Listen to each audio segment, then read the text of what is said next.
I mean, for that matter, we could make every finite combination. Yeah.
Alright, so what is this process describing? We have our low and our high values. The values that we need are ceiling of divide low 1000. And we can just give that to ourselves.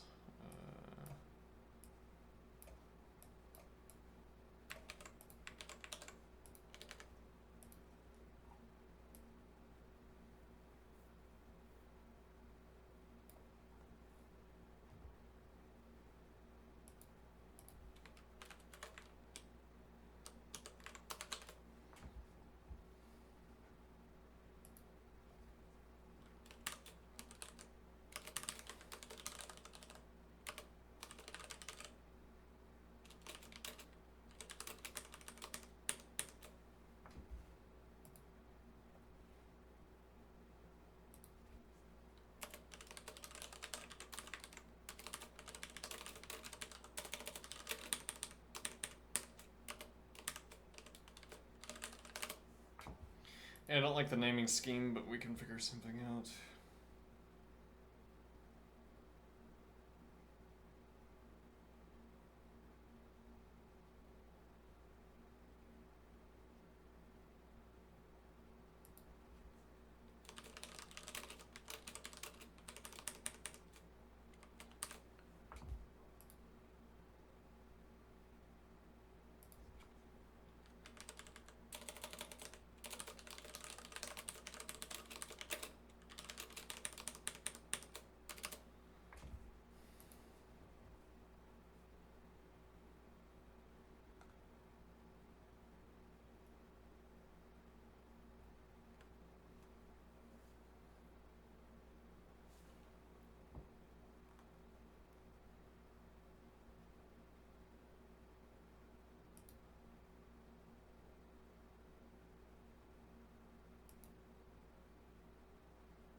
Yeah, now we need a closed form solution for the hundreds place.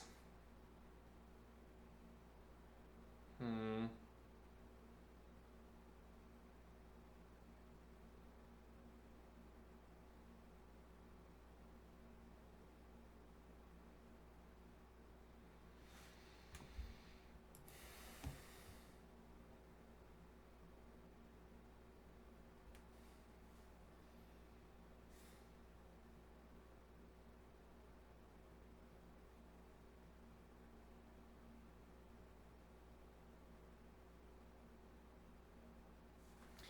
Okay, I think we actually have a good one for that. Actually, hold on here.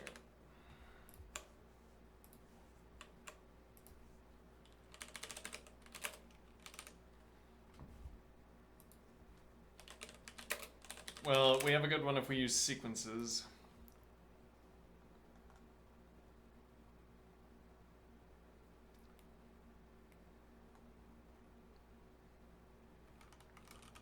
Okay, hold on. Yeah, that's good. That's gonna stop. Let's see.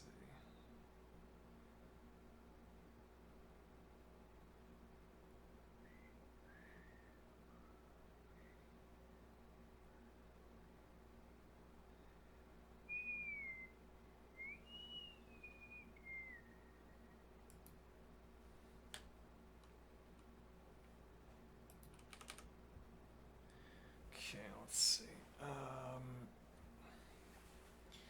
So what would that be? It would be cycle.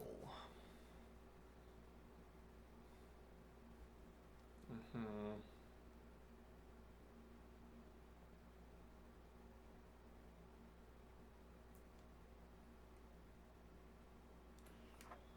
What is the idea here? So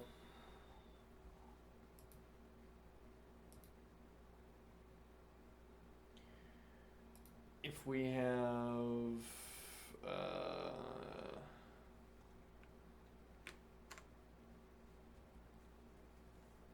and this is how many per 100 gap we have.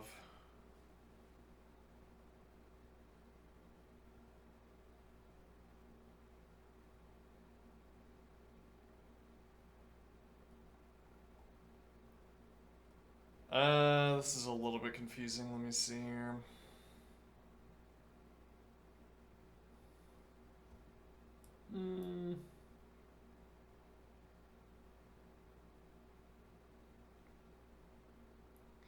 Yeah, well, I mean, this is a little bit confusing because it really, this should say 1000.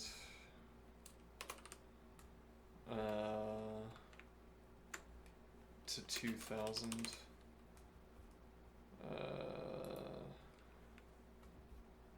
And then furthermore, there's no reason not to copy this down.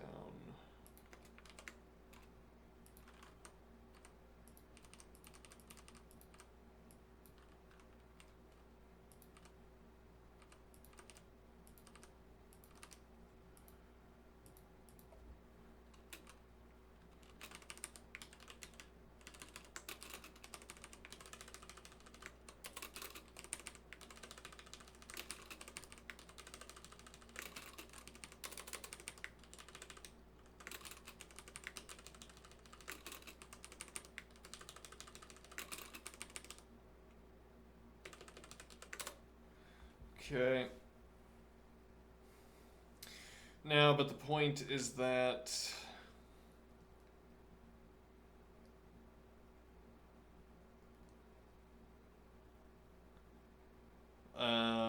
we can do this with a cycle that counts up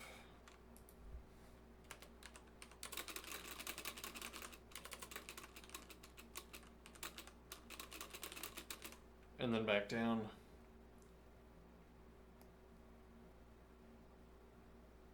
Mm-hmm. 1, 2, 3, 4, 5, 6, 7, 8, 9. So we could define this as a literal take right 9. And then it would be... Yeah, that doesn't quite work because... I mean, it works for take right 9, but it doesn't work for take right 8.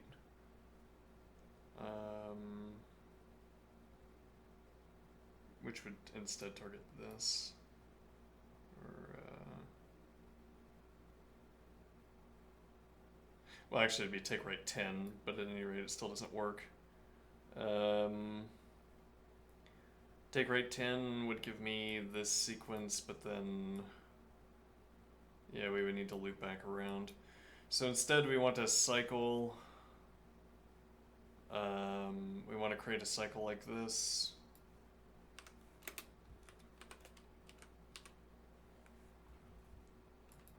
I think this is the symbolism that shows up when you use cycles, something like this. Though it might make more sense to do something like this. Well, you wouldn't be able to put the minus behind the hashtag. Like this. Anyway, so how do we create such a cycle?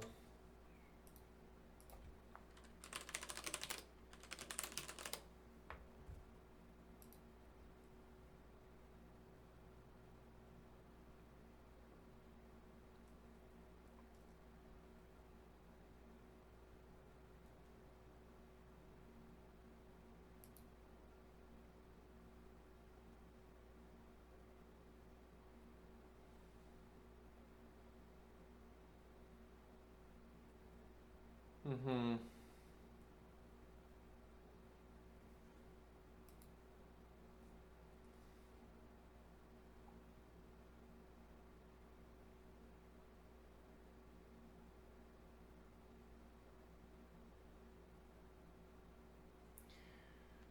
Okay, let's try in the cycle.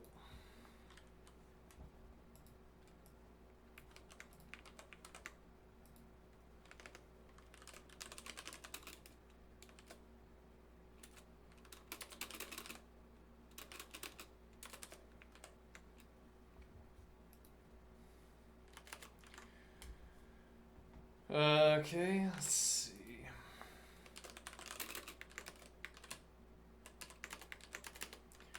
And now, how do we get a finite number of this out of this?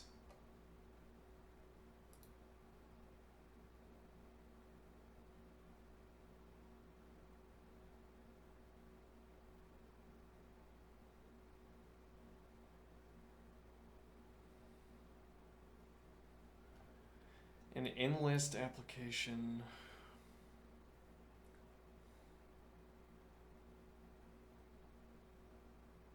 Let me find in range.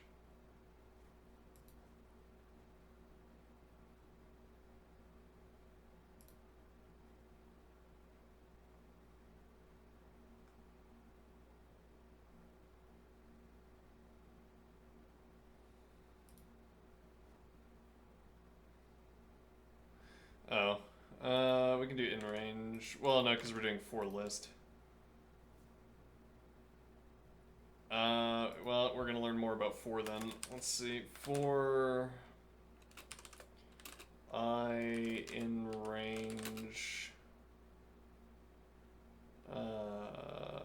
10.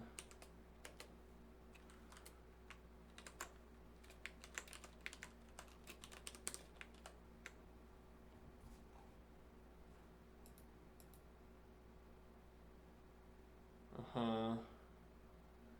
Yeah, that didn't work. Why didn't that work?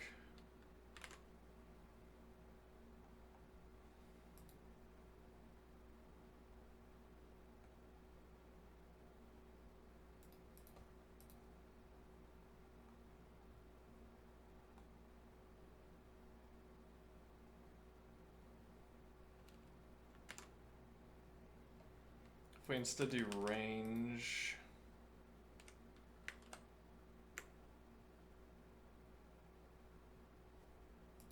We've already done this today.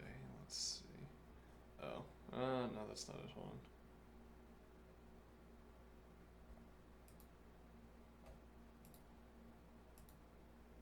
on. Oh.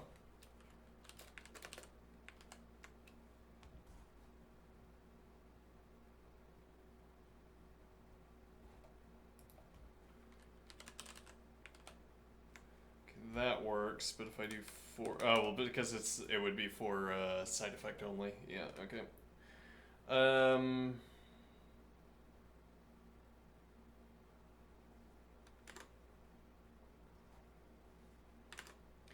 I do /cycle, I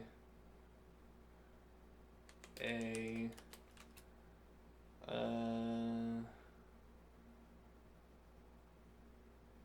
this might go infinite. Just do I /cycle not bound. Okay.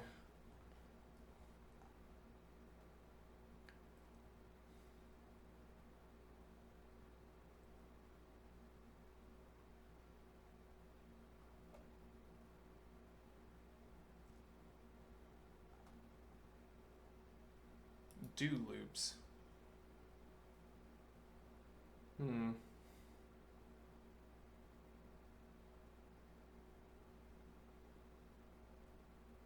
Oh, this is iterations. Let's see.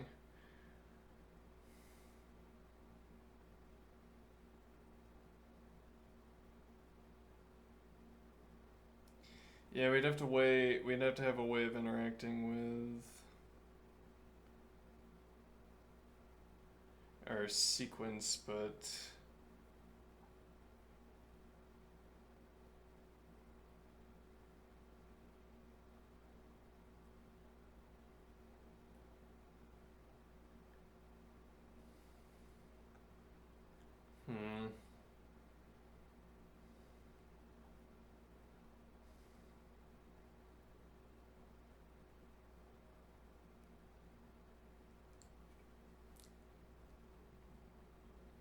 yeah, I mean sequence to stream, but and then sequence to list is not gonna work.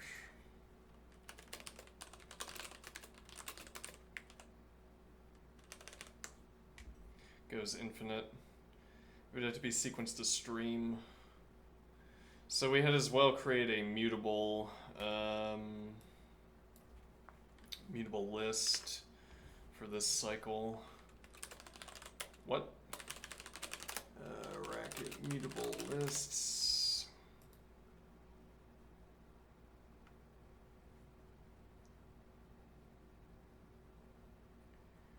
All right, so define imlist cycle and cycle imlist. Inconst 1 onto inconst 2. Yeah, that's kind of horrible, but there's not a way of making, no. Okay.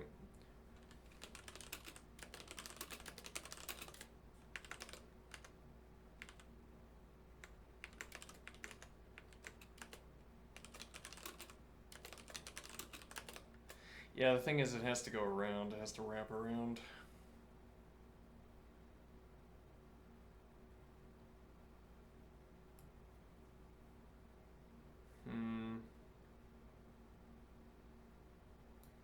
Yeah, otherwise we make a stream, it would be sequence to stream.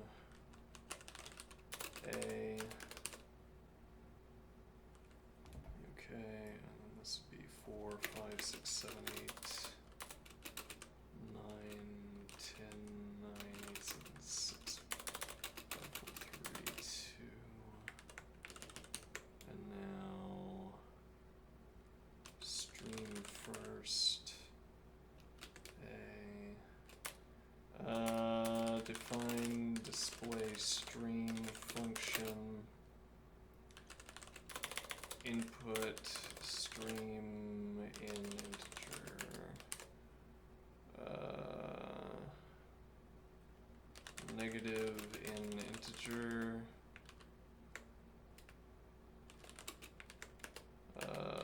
done otherwise display stream first begin stream first input stream and then run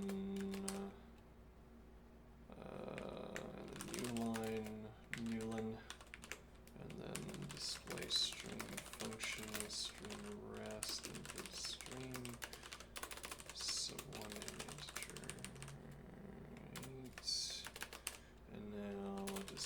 stream function 100 a 100 rather b.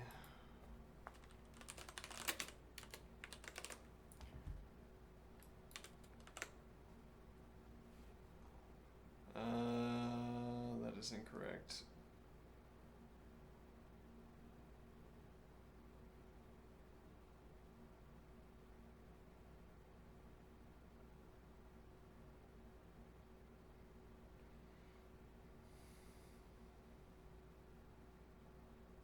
Oh, hold on, why would that?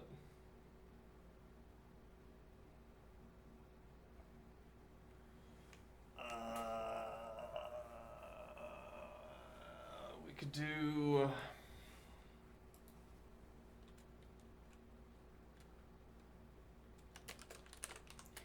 Set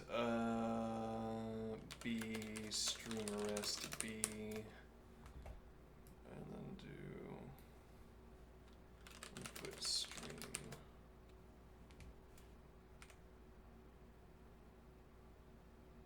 I don't think that works actually.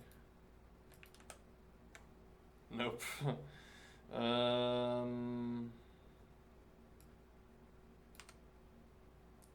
Yeah, why does, well, for one thing, why does it display 0 at all?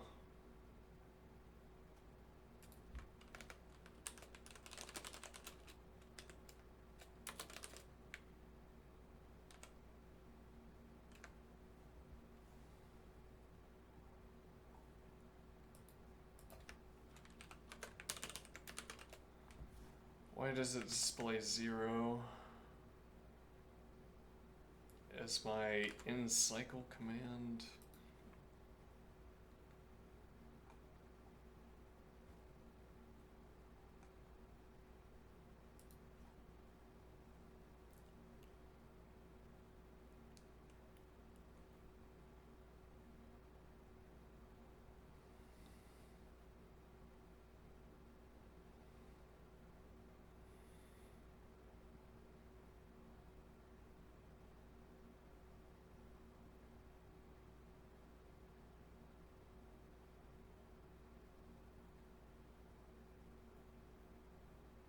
Mm-hmm.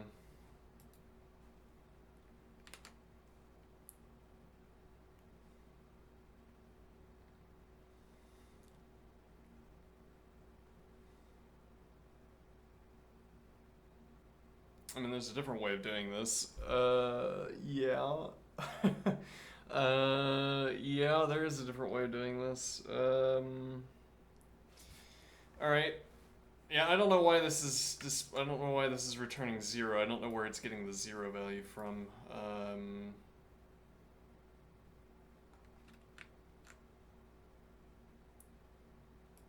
mean, I could maybe do stream rest to get rid of the 0. No, that did not do that. Hold on.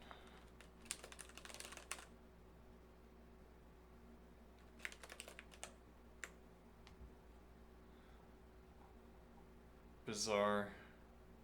Alright, I don't know what in cycle does, and it stops well short of 10, doesn't it? Not well short, no. But it does stop short, it doesn't give me 10. Weird. I guess it's because that's not what this is trying to do. Okay, but it doesn't matter. There's a different way of doing this that we will instead deploy. Alright, so define bespoke implementation function input list box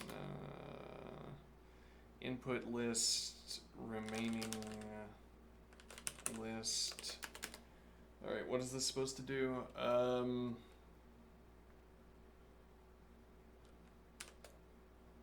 and in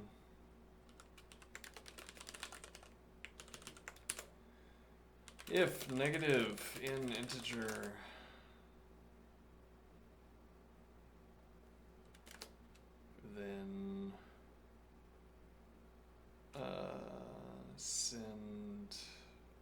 I guess a pinned input onto remaining. Pinned input list onto remaining list. Otherwise, bespoke implementation function CDR input list and integer const car input list onto remaining list. Alright, show me bespoke implementation function with list 1, 2, 3, 4, 5, 6, 7, 8, 9, 10, 5, and null.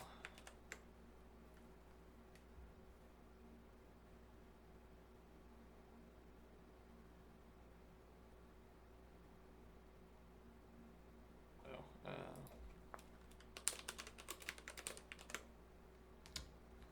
alright. That is incorrect. Yeah. The idea, it's incorrect because the idea was bad. Yeah. It was also off by 1, but that's not the biggest problem. No.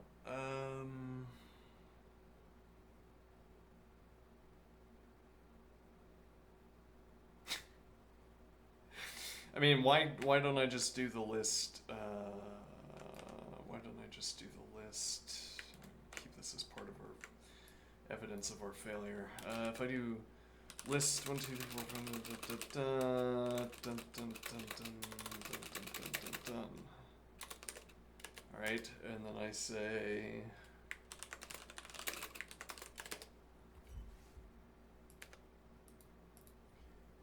In order to obtain our list, we shear through this some number of times. What is this trying to accomplish, incidentally? Now, could we take a breather and ask, what is this trying to do? All right, so we're trying to get this.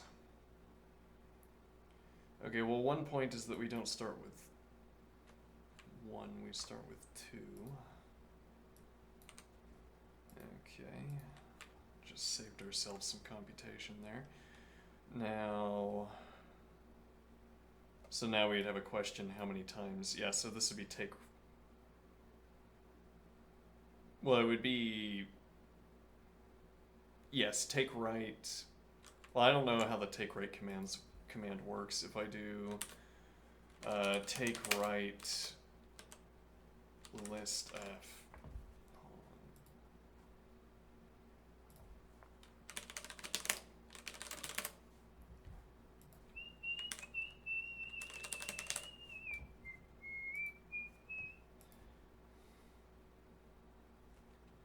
Take right 2.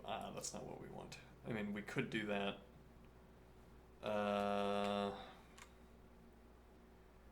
We can do that if we have to.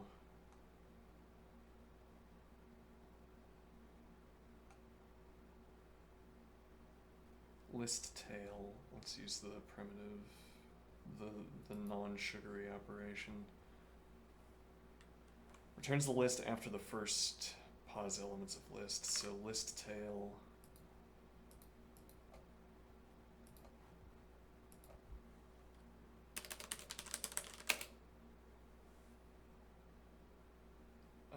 C5. Alright, there we go. And now we have some dangling elements that we don't need, but not so many.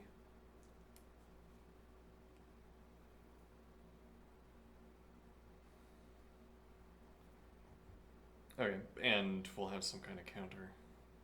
Though we wouldn't need some kind of counter if we did this correctly. Yeah. Well, I mean, if we had a cycle, we would also have to have a counter. Yeah, alright, so now what value are we supposed to associate here?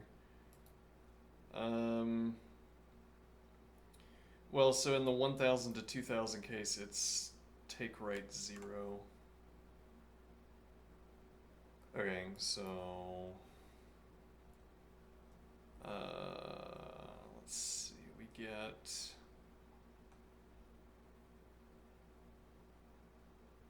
be sub 1 minus A2 apparently.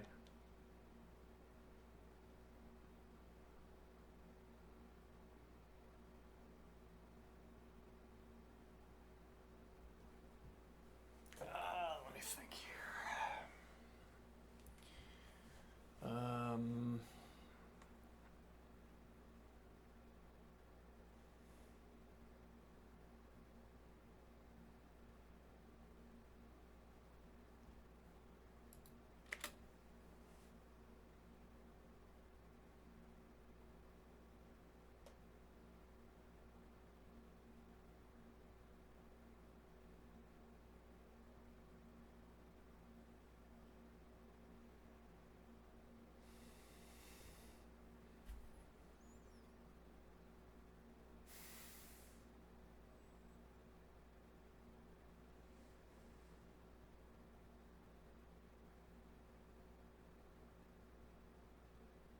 Yeah, I'm not fitting these together in my head. Let me see.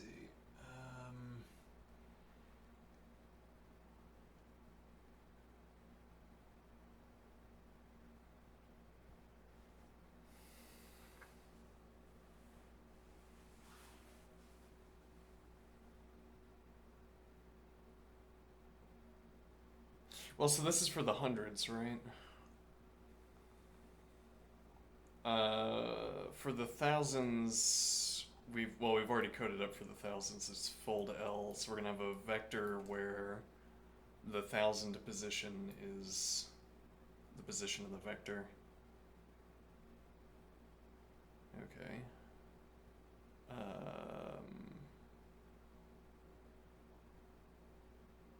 Sensibly enough.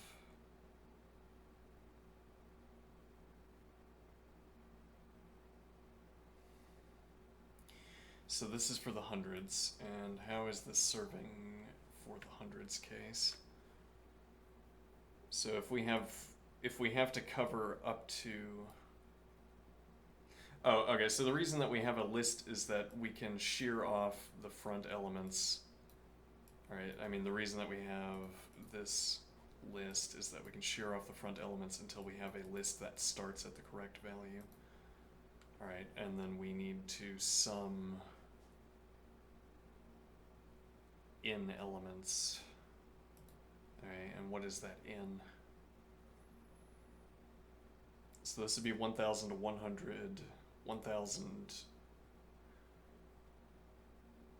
Okay, then, so we have, let me think here.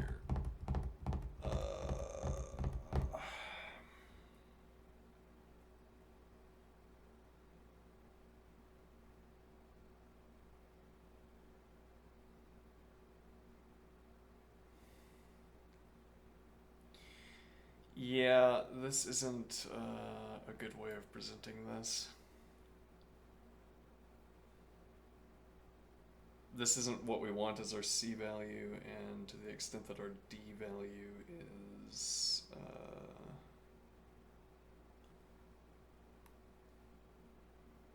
let me see, D value, probably we don't want that for our D value. Because what 15 represents here is that so this is, yeah, I'm running out of words, let me see. Well, this is 1,500. Okay. We need the 1,000 out of this to tell us how many times to shear the list, and we need the 5 out of this to tell us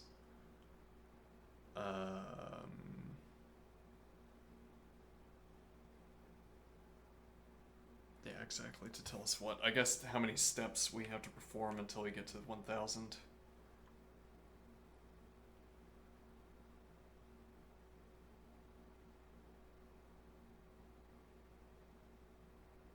Ah, wait, okay, so it's a little bit more complicated, though it's just let definition operations. So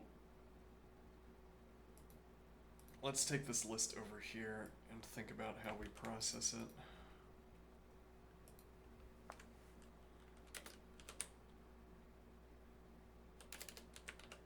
Process the list. Process the list. Alright, so we're going to, let's suppose we have, let's see, low hundreds,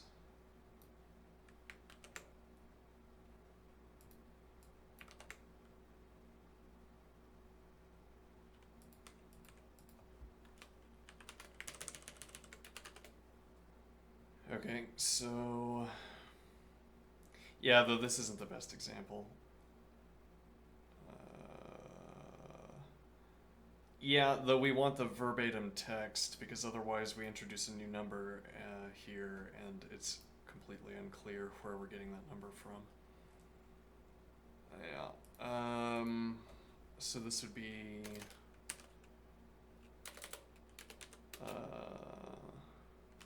shear 0, starting list,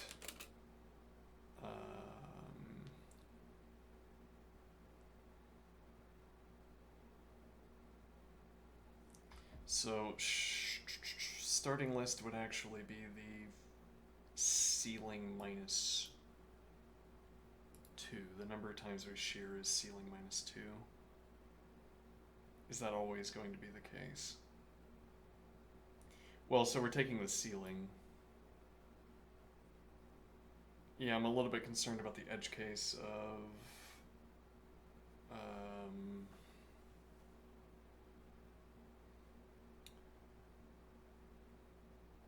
yeah, if we take 1000, if the low value is 1000 and we perform ceiling of divide by 2.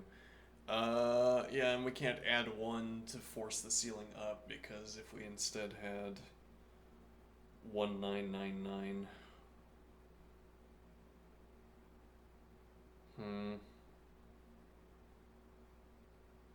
So effectively what we're asking is, what is the cheapest way to get at this digit?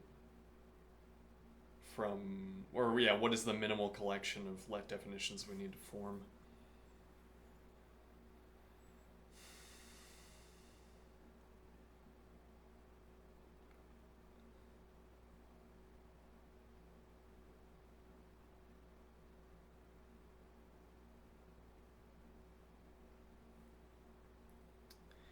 Yeah, this is getting a little bit uncomfortable. Yeah, on the other hand, I thought that, well, I mean, we could, if we insist on getting a solution in today, we could just send this, which works. I don't want to do that.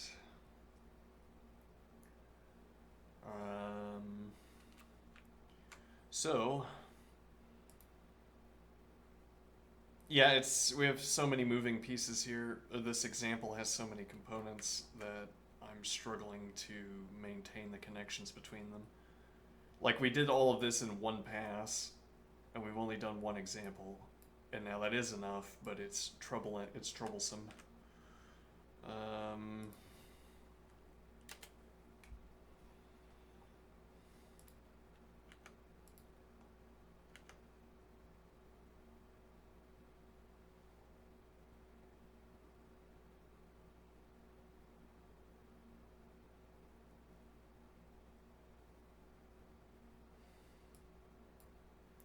So how do we get at 1500? Well, no. How do we get at 1000 and then 500? Or how do we get at 1 and then 5? 1 to tell us the thousands place and 5 to tell us the hundreds place.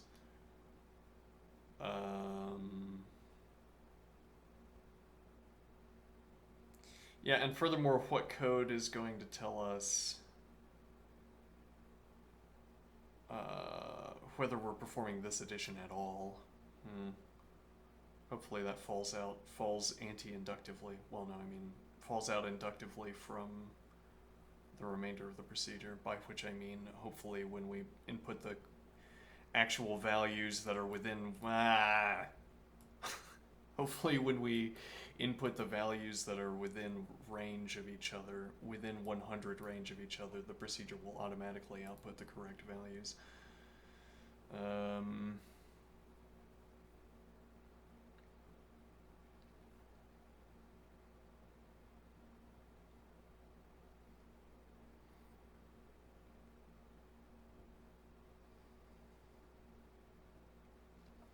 Well, I mean, we could do divide 15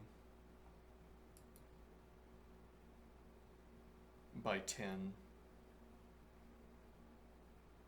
and take the floor and then subtract that from 15 to get the ones place.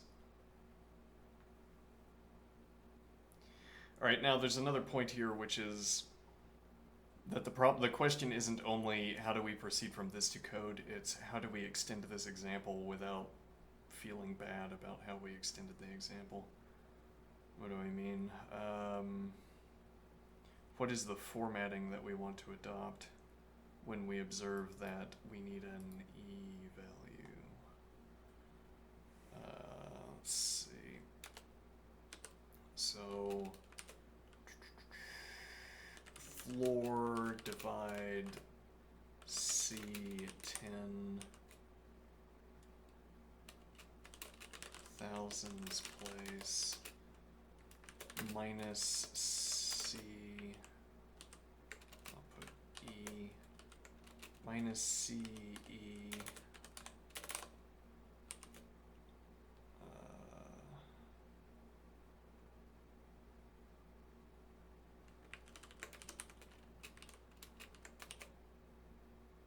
minus C star 10 E hundreds place. Okay.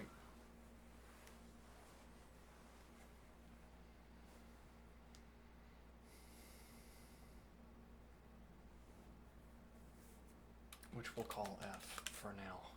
Okay, now I don't know why we have the pound sign before that, but whatever.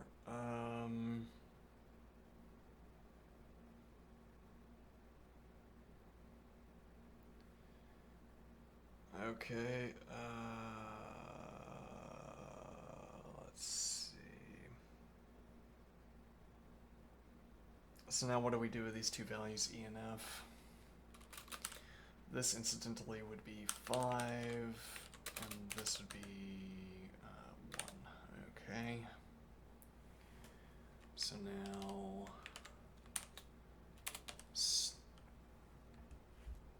I'll say here starting list. Okay, and we're going to say shear 0. Okay, which means that we still have this list. Alright, and then sum.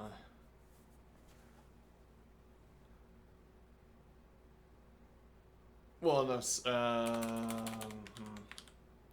say starting list now shear hundreds. Shear how many? Okay, so if we go to 500, if we go to the hundreds place. Now what I don't like about this is that I can't really show my reasoning. I'd have to put like a hyperlink between this line. Yeah, I mean if this was in Obsidian or something, or if I had note-taking software, we could put a hyperlink between these two positions in the notes in order to facilitate talking about my reasoning. But okay, so this is 1000 to 100, 100 to 200, 2 to 3, 3 to 4, 4 to 5. Okay, then we need everything after that. So we need to shear 5. Okay. Shear 5.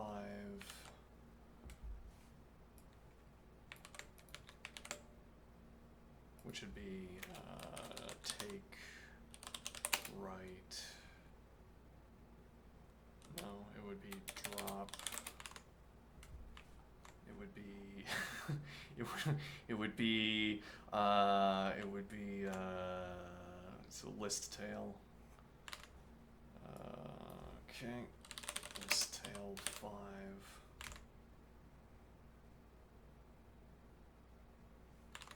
Alright, which gives us up to here. Alright, now sum 6, 7, 8, 9. Actually, I'm not sure. Let me think here. So 7, 8, 9, 10, 9. So, well, no, it'd be 7, 8, 9, 10, 9. So then 5, sum 5.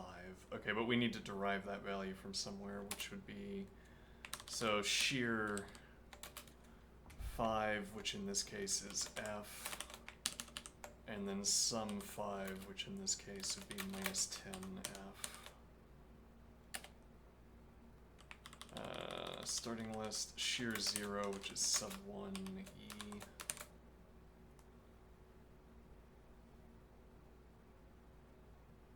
Okay. And now sum 5, which is minus 10 hashtag f. Okay. Then what?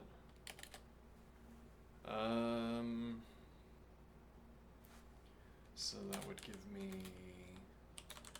fold. No, we're not going to use. We can't use fold out because we have the remaining of the list.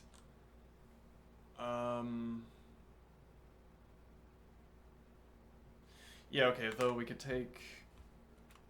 No, we don't want to. Like list tail is proportional to position, but taking the first in arguments so that we can run fold L is not similarly efficient.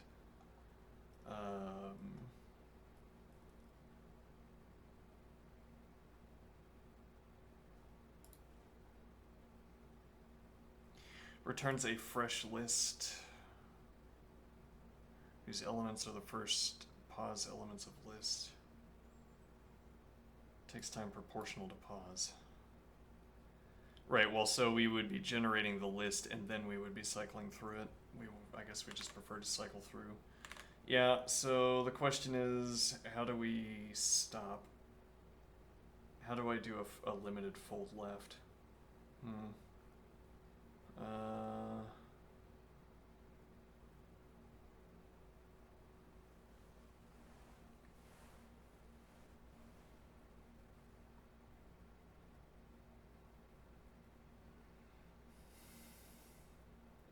You don't. Yeah. Reasonably enough.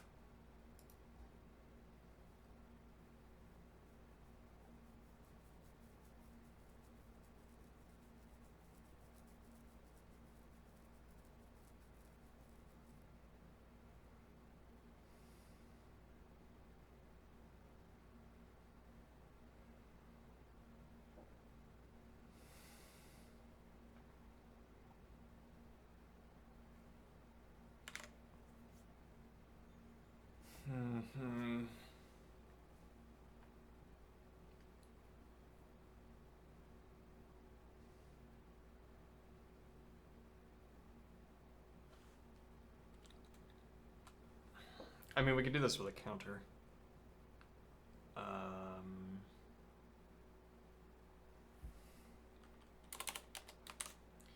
Define limited sum function, limited fold. Nah, limited sum.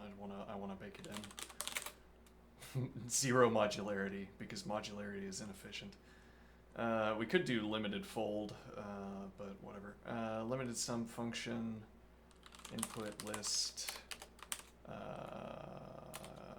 sum integer, accumulator, sure.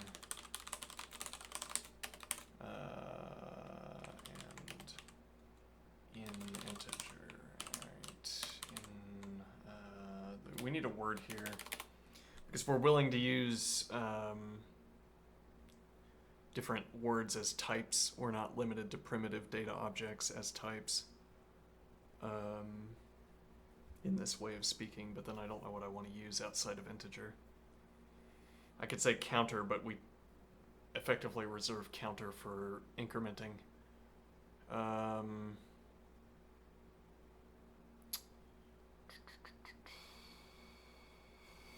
We could do limit in limit.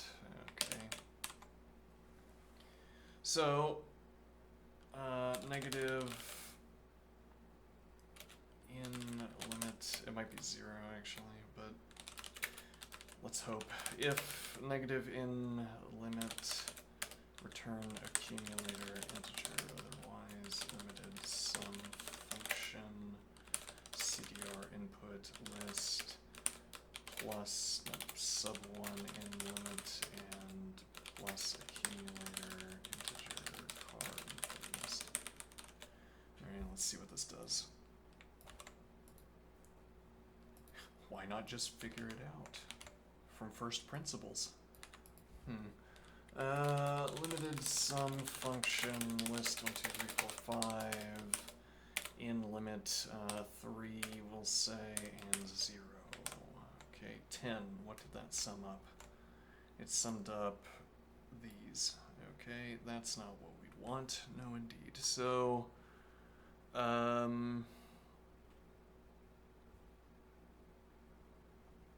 it'll need to be 0. Yeah, that's inefficient. I'd rather run... I assume that's inefficient because I assume it's cheaper to ask if something is negative than 0. That's been our presupposition. I think I want to stick with it. So how do I do that?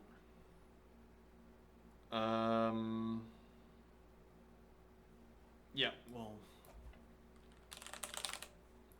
bake it in. We have to do an additional instance of arithmetic to save this, so hopefully there is a savings, or else we're going to get fired. Let's see now. we have harsh employment terms, contract terms.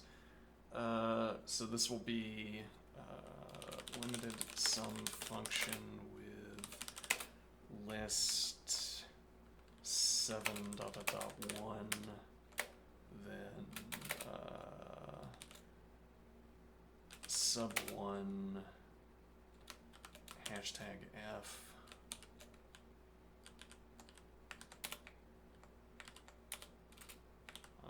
Just do this as an actual input. Yeah.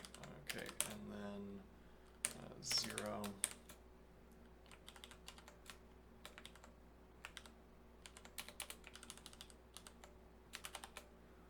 All right.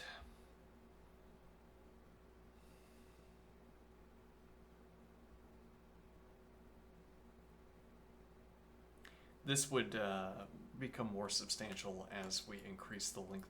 Though actually, that's an important point here. We're limited in how much amortization opportunity there is.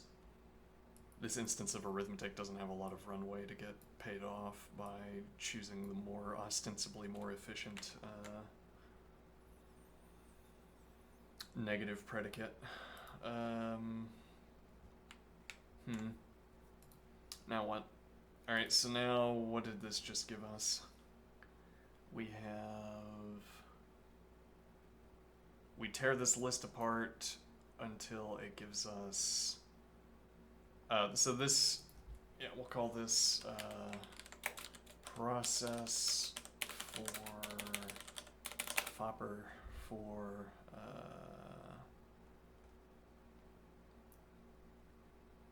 how many between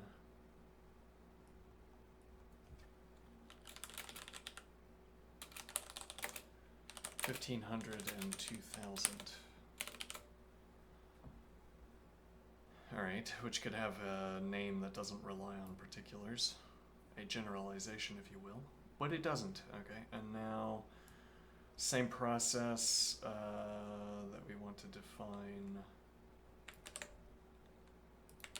Process for how many between 9,000 and 9,800.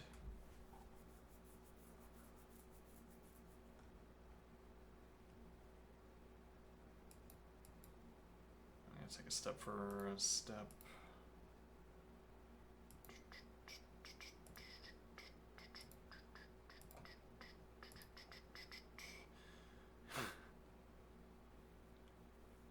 You know, you could run image recognition on letters.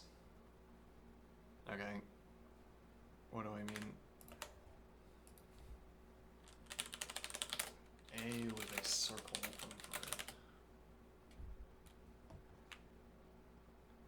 Now, is this the letter A, would you say? No, it's A with a circle over it. Okay, but you said A in naming it. Yes, okay, we're going to count that, all right? Now, so this is an A, okay, because it looks like an A, all right? Good enough for this context. Tell me every typographical symbol that is in A. All right.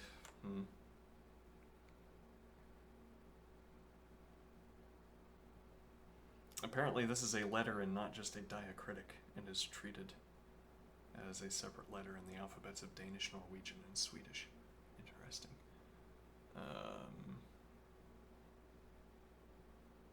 It's pronounced as a long O sound similar to the O in go. We should have learned to go instead of racket. Yeah, well. Alright, yeah, I'll take a step here. I mentioned that because that was in the spam that I just deleted. Anyway, I'll be right back.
I would like to remind us that I solved this problem hours ago, in the sense that there is an implementation that does not incorporate these optimizations that I could have submitted hours ago. So it is not that it takes me this long to solve the problem. It's that it takes me this long to solve the problem to my satisfaction.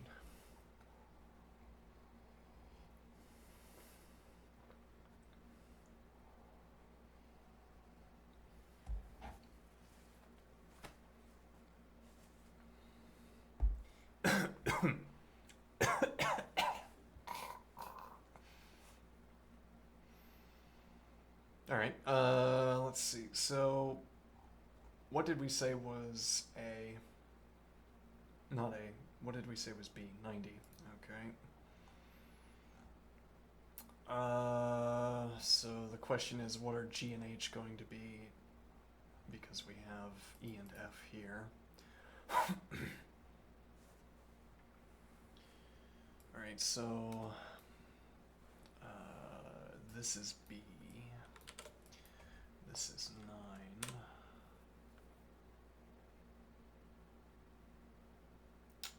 No, that's not correct.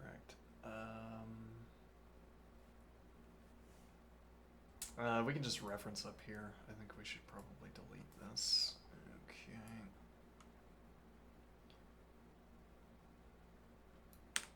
Alright, so let's think through the process that we are working with here. Alright. So we have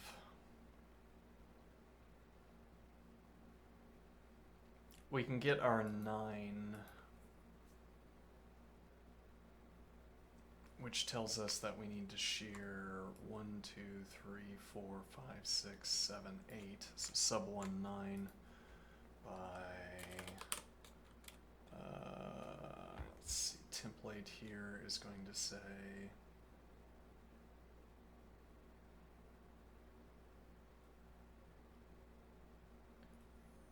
right, so thousands place will be G, and this will be divide B, was it B? Yeah, divide B 10. Okay. And that's going to be the thousands place, which is G. Okay.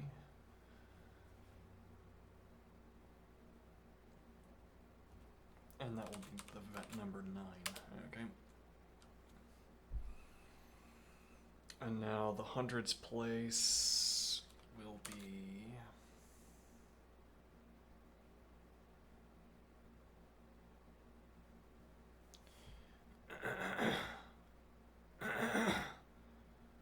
breathe in some coffee.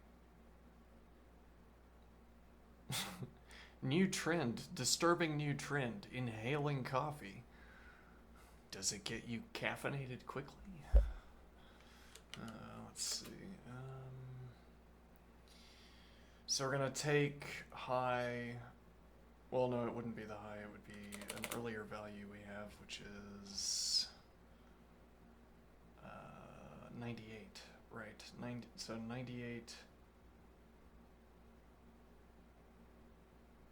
minus B, or rather, yeah, we have D minus B, alright, so hundreds place,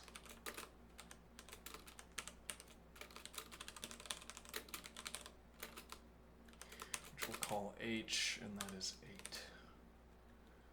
Alright. And what does that do for us? So starting list, we shear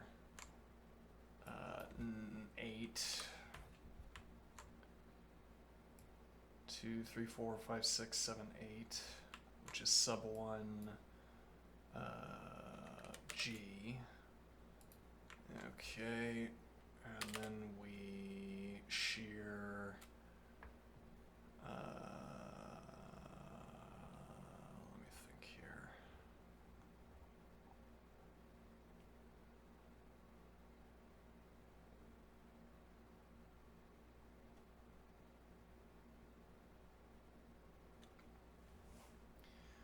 Zero to 1, 1 to 2, 2 to 3, 3 to 4, 4 to 5, 5 to 6, 6 to 7, 7 to 8, 8 to 9. But no, we need the, oh, we shear 0. Yeah, shear 0 and take or sum, right? Okay, shear 8. Okay, and then we do limited sum function list, so shear 8 brings us up to here, limited sum function list 10 dot dot dot 1 sub 1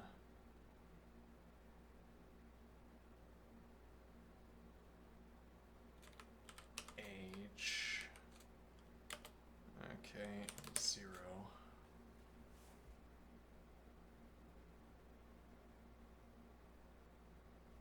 Alright, I don't want to leave a gap here. If I have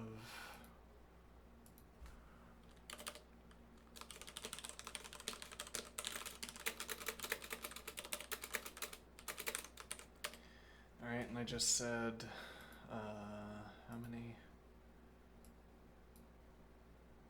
Sub 1H, so 7. And 0. Okay, 52, 19, 27, 34, 40, 45, 49, 52. Is that what we want? 0 to 1, 1 to 2, 2 to 3, 3 to 4, 4 to 5, 5 to 6, 6 to 7, 7 to 8. Yeah, okay. Now, that's that. Okay.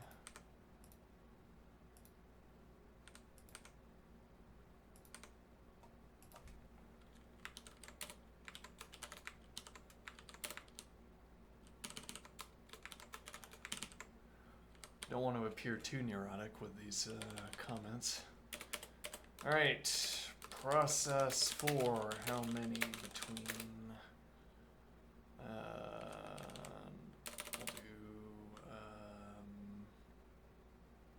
We'll do 1421 and 1500. All right, and that. Up to this point, we've only said we're going to use the function.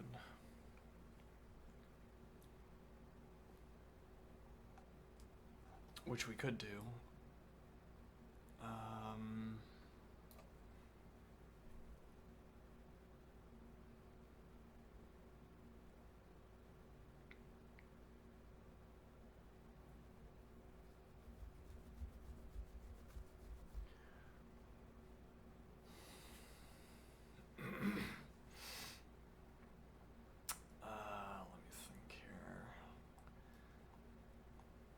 I mean, we could solve that last as well.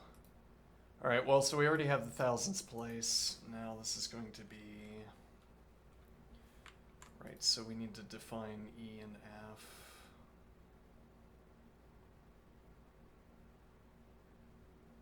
Okay, E is divide C, floor of divide C10.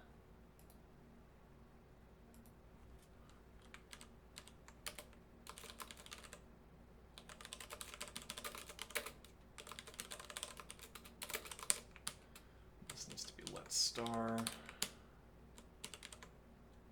Right, F integer will be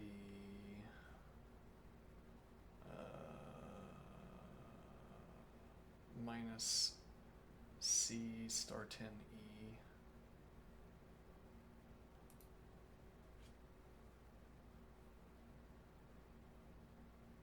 Well, then it would be minus C integer.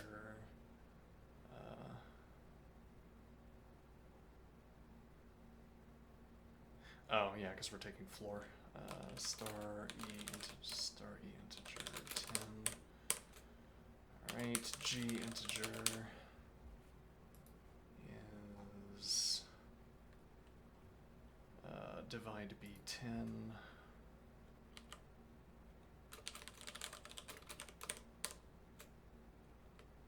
And H integer is hundreds place minus dB.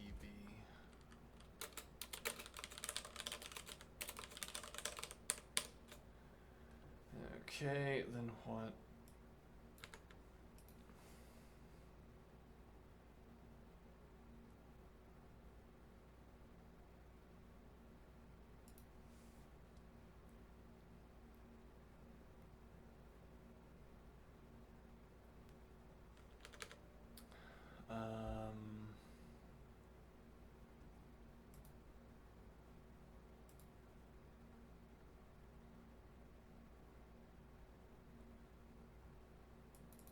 So let's take limited sum over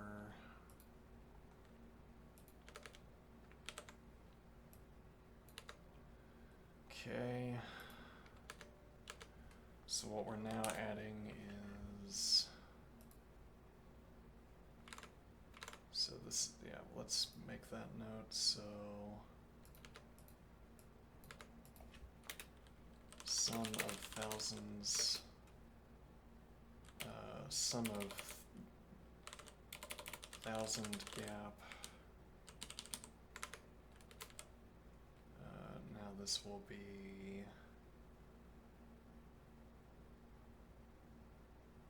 Yeah, this is easier to say with the notes in front of me to reference. Sum of the 1,000 gap.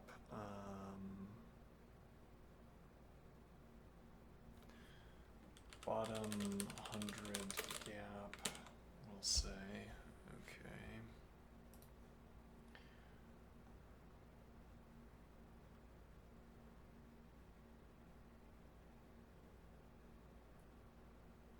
Let's see, so this will be...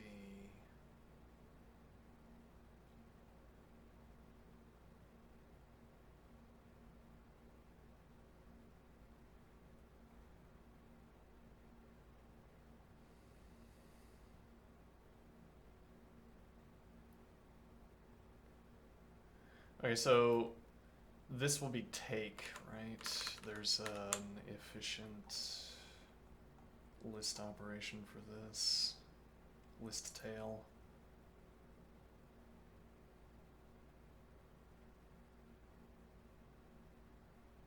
Takes time proportional to pause. So it's not, for instance, generating an entirely new list, which would be horribly inefficient and make this completely unusable. The people designing these programming languages are also interested in usability. Let's see. So shear 0. Let me see.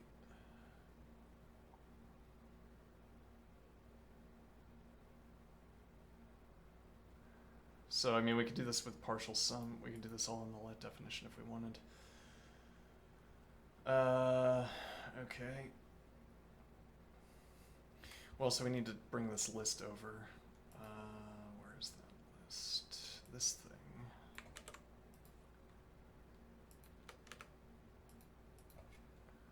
Define hundreds. Hundreds.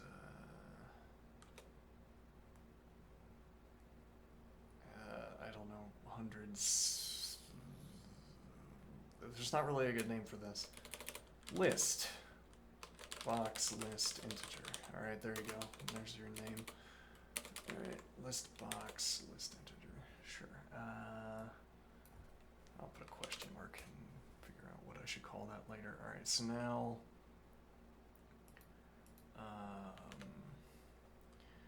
hundreds sum list will be take. We'll do low hundreds sum list take. No, list tail rather.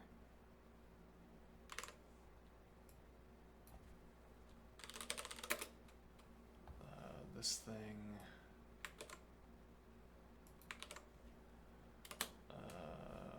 And the value we want is sub 1e.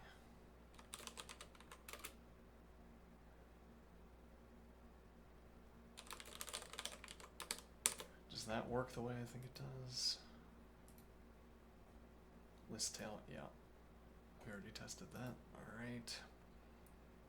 And now we can do low hundreds sum integer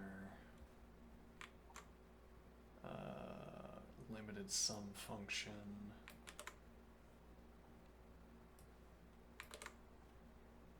Okay, running on low hundreds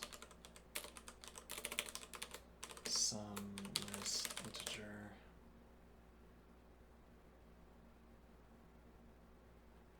It's not a good name, no. And the amount is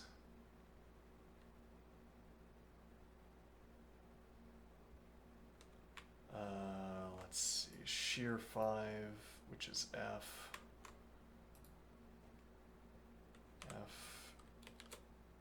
Integer,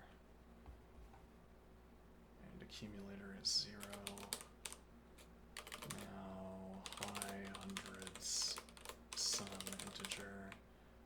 rather high hundred sum list will be list tail box list integer. No, we don't shear the. No, yeah, we do. Sub 1 G. Okay.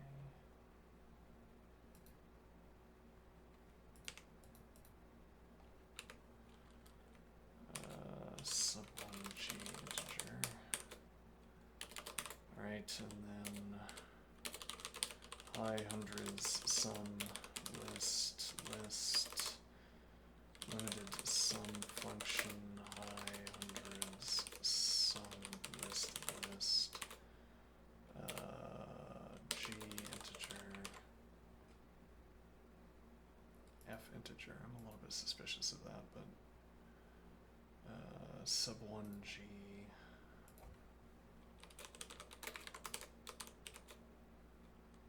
Alright.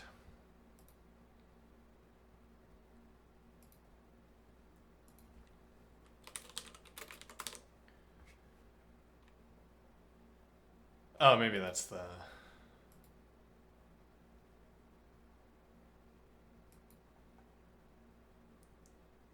No, I mean, this says. It would be H anyway. Yeah, I'm getting a little bit suspicious about. Well, we'll find out. I'll put.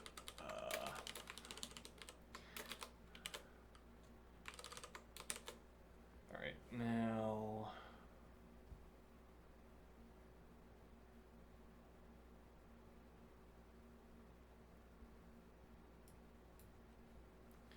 Now this is just low hundreds sum integer, high hundreds sum integer. Okay.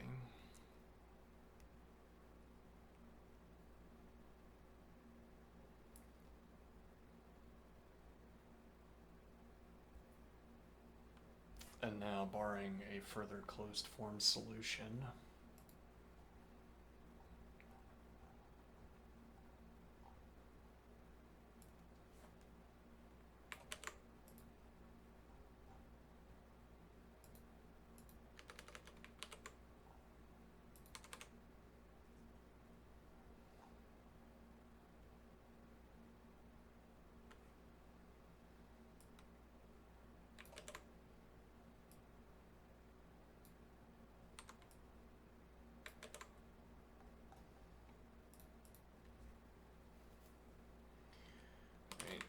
force cycle with low would be low, high would be, let's see, where did we get 15? Here, C times 100.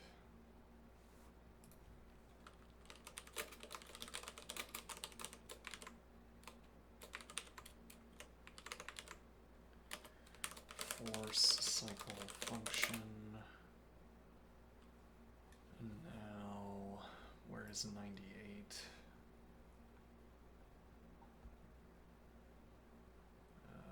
Let's see.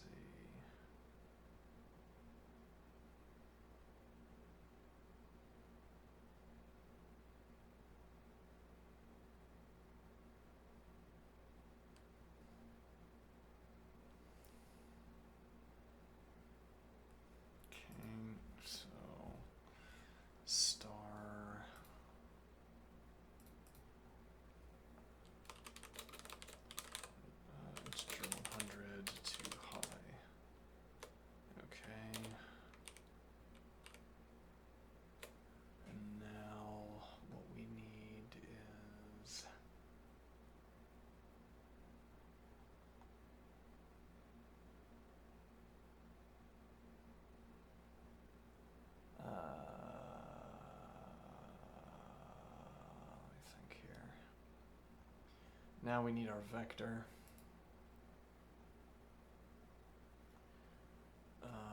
thousands vector. Right, okay. And what would I say is the thousands vector? That's gonna be, let's put that with, actually let's put the function up here.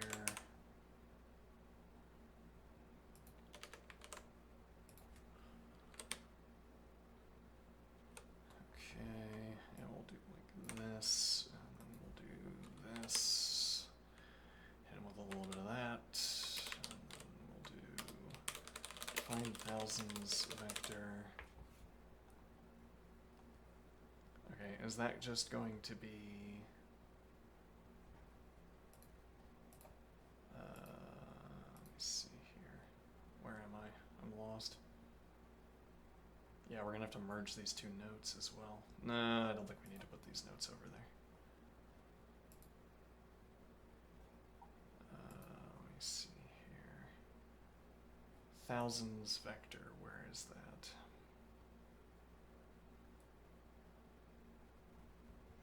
I'm guessing this is the thousands vector without that last 55. Right. Okay. That will be,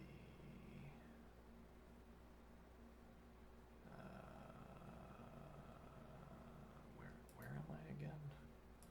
Here, alright, thousands vector, vector this thing, okay.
Alright, let's wrap a bow on that and be out of here for exercise time. No problem. I'll probably have to spend some time after dinner.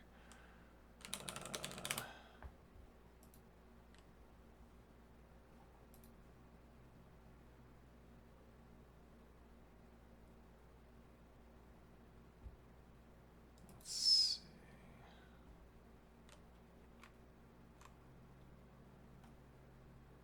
Okay, so give me 1200 to 1230. Oh, more importantly, let's see, count symmetric integers. Fine.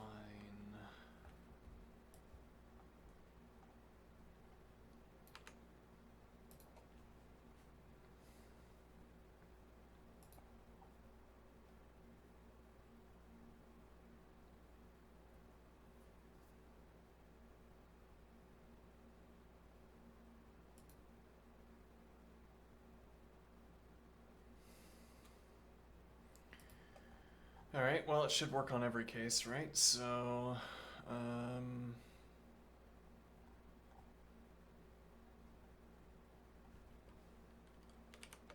last form should be a function call, count symmetric integers, 1200, 30. Low hundred sum list. Oh, this should be a list to be sure.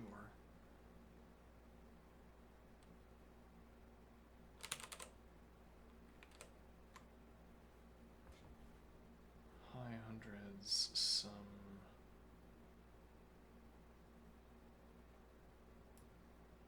Rather, this should be. Oh, hold on. We need a 0 here.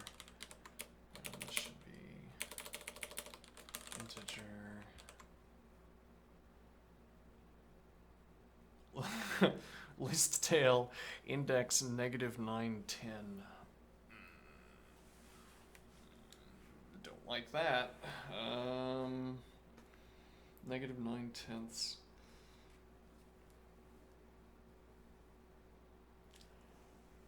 Mysterious. Hmm.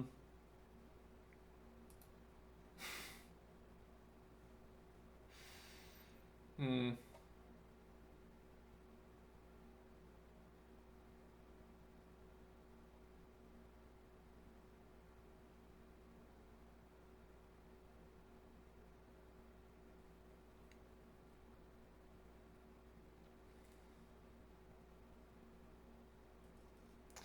Yeah, turns out I don't want to embark on the debugging journey yet. Hmm.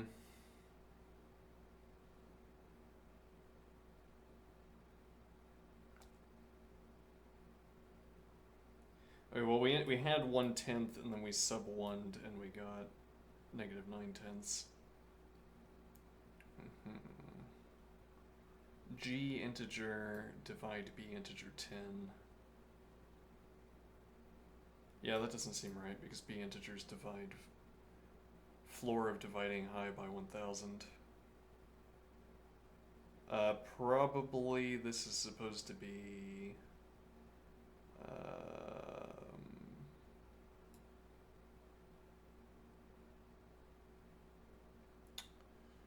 let's see, D integer, but I don't want to guess. We'd be figuring that out in the notes. Guess I'll make a comment.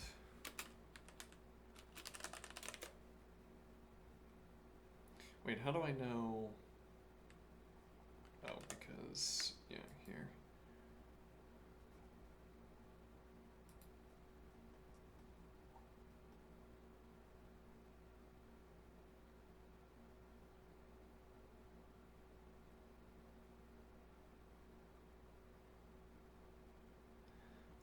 So actually, there's disagreement here. Yeah.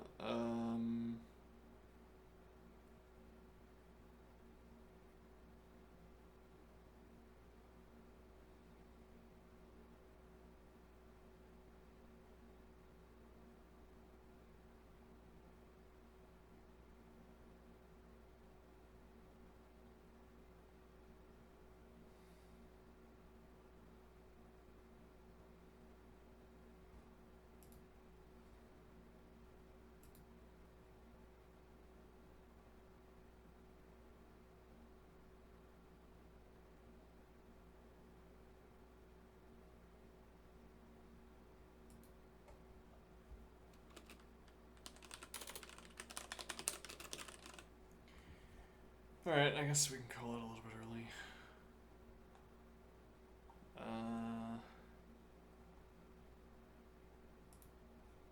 Alright, I'll take a break here. When I get back, we'll do exercise and thinking out loud. Alright.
Okay.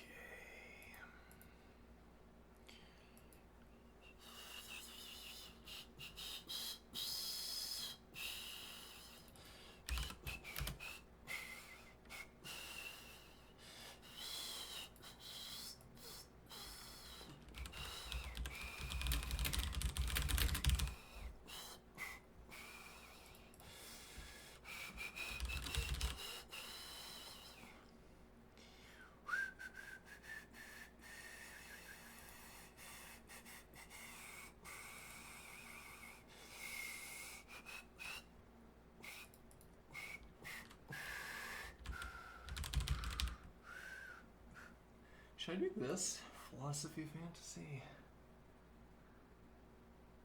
Card and board game, kind of.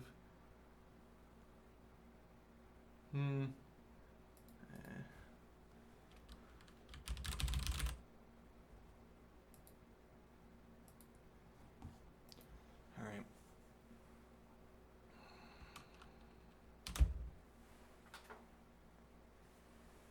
Oh, I don't know if I unmuted myself. Okay. Now I could adjust the angle, or I could just not do that.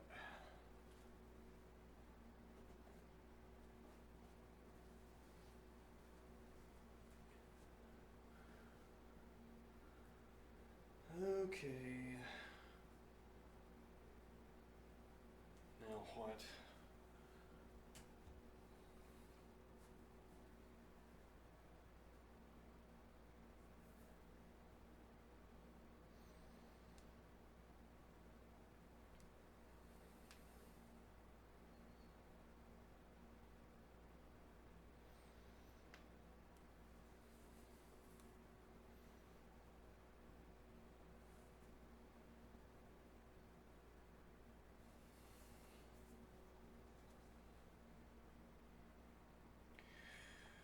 There's an easier candidate for math status.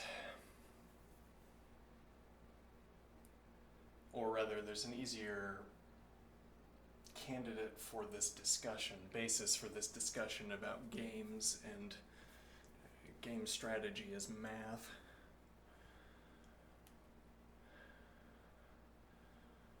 And that would be card game.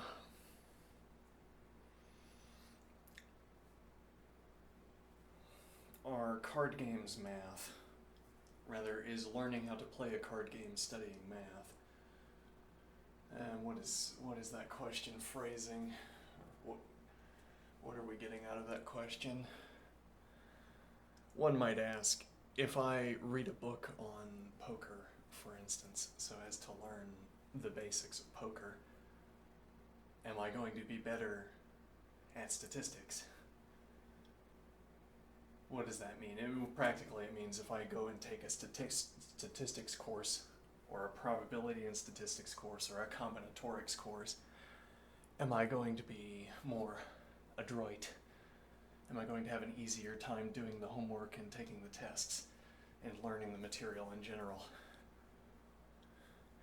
And well, I suppose if you had a combinatorics book that was entirely explained in terms of decks of cards, or a deck or multiple decks of cards, if you had a textbook that taught combinatorics in this way, then someone who actively played card games on the side might have an easier time of it. And it wouldn't be because this person knew the statistics up front, or that's not the point I want to get at. It wouldn't be because the person knew the statistics up front. Though if you learn to play poker and the combinatorics in question are applicable to poker, then you will have incidentally picked up those tidbits of combinatorics while studying poker. Okay. So that you might know the domain-specific knowledge that is conveyed to you in the combinatorics textbook. Rather, you would know the domain-specific, let's suppose would know, the domain-specific knowledge of combinatorics that is taught to you in the combinatorics course. So, I mean, in practice, what this would mean is that if you had a test or a homework assignment that talked about that combinatorics tidbit, then you would already know it because you studied exactly that in the game book, in the poker book. Okay. Now what is the point?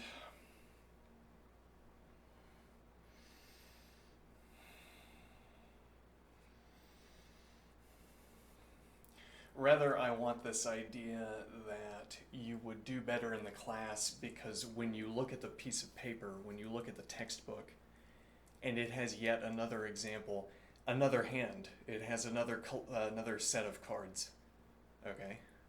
Held like you would hold them in your hand. Okay, so like, okay, and they're fanned out in such a way that you can see the symbols. So you can see the suit and the number or letter, okay? Because once again, this combinatorics textbook is entirely taught. It's all the combinatorics you can teach by using cards as an example grouped up into one book, okay?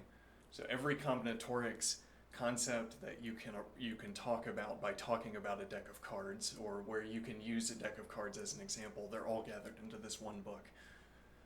Okay, and you endeavor to teach combinatorics in terms of hands of cards. All right, entirely. And you have these convenient diagrams. You say, this is your hand, which is a good way of taking up the space of a textbook. This is your hand, instead of saying you have the hand K, spade, symbol, etc. Or give yourself this hand of cards. Okay, this would be the format for this combinatorics textbook. It would not be teaching you to play poker, because you would only incidentally use a poker example if the poker example was perfectly adept or perfectly aligned with. If using the poker example allowed for teaching the combinatorics, okay? But, so sometimes maybe you would have a poker hand and it would say this is a hand in poker, okay, for instance. Now what is the point?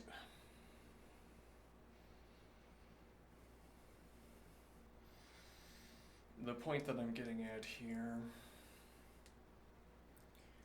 is that practice at having a hand of cards in your hand, having a hand of cards in front of you and reading them, is itself going to facilitate your passage through this textbook. It would not need to be specific combinatoric knowledge that advantaged the card player over non-card players in reading this textbook.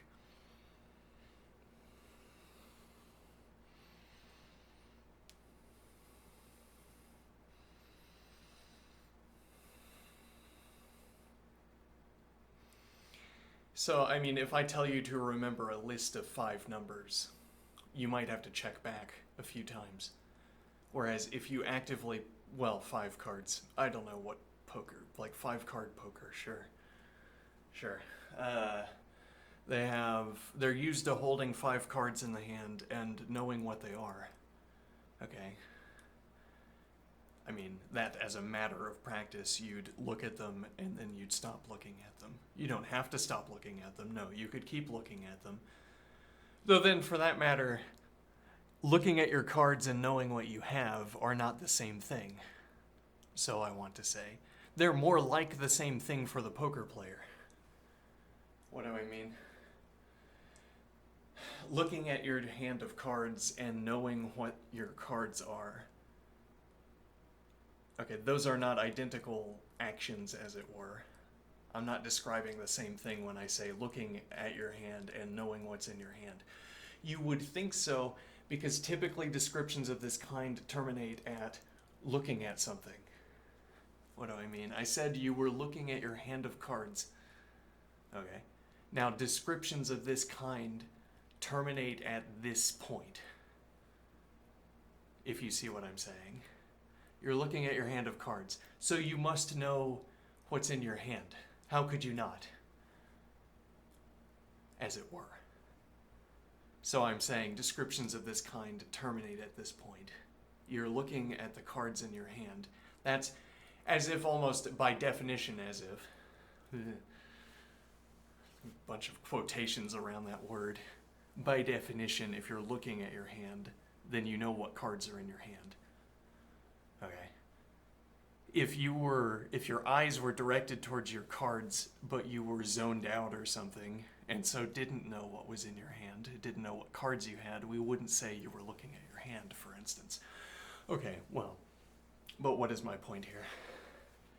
Well, and I'm observing that someone who plays poker, for someone who plays poker, looking at the hand and knowing what the cards are is a tighter association. Rather, there is a tighter association between these two descriptions. And practically what that means is that, well, for one thing, you can be looking at the hand and not knowing what your cards are. Okay. But how could that be? Well, it's merely to observe that this description, looking at the hand, is not where our inquiry should terminate. You have a habit of tracing your eyes over the hand. You have the hand in front of you and your eyes look here, look there, look here, look there. Okay? Or you don't have that habit. You would have that habit if you were a poker player, let's suppose. Your eyes would pass over one symbol, pass to the next symbol. Your eyes would track back and forth across the cards as you calculated things.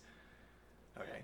And it would be in this process that we could talk about your knowing what your cards are. We could say the eyes bounced back and forth between these two cards because those two cards are a pair. And didn't bounce back and forth between these two other cards. Or did bounce back and forth between these two other cards, but for a different reason.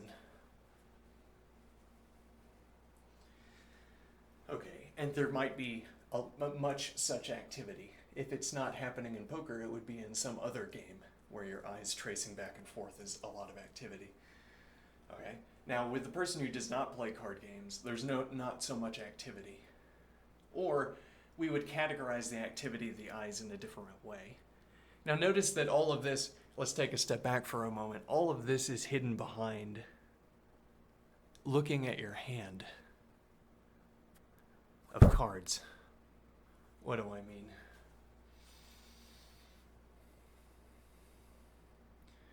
Typically, the description stops when I say you're looking at your hand of cards. Okay, and now it's like we imagine there is an agent, and this agent has a property, a knowledge property. We talk as if we're playing a Dungeons and Dragons game, and we could have variable, like scoped secrets that people could know, or scoped knowledge that people could have. And then you could imagine game theory between them, as in explaining their interactions between each other on the basis of what knowledge they have. That's a little bit like how we talk when we say, I'm looking at the hand of cards, and implicit in that is saying that I know what my cards are. As if I'm a Dungeons and Dragons character, NPC, with a specified level of knowledge. To be looking at the hand is to have the specified level of knowledge that subsumes knowing what cards I have. So to be looking at the hand is also incidentally, or also knowing what cards I have. Okay. Now, but I wanted this quantitative point. The poker player's eyes are dashing back and forth across the cards. Okay. Now, but what is this knowledge of what cards I have? Well, you want to identify it with a list of cards, perhaps. You want to say your knowledge of what cards you have is this list, or set. Okay. Could be set so we wouldn't have order of the hand, because order of the hand typically doesn't matter. So, you have a set containing numbers and symbols, letters and symbols.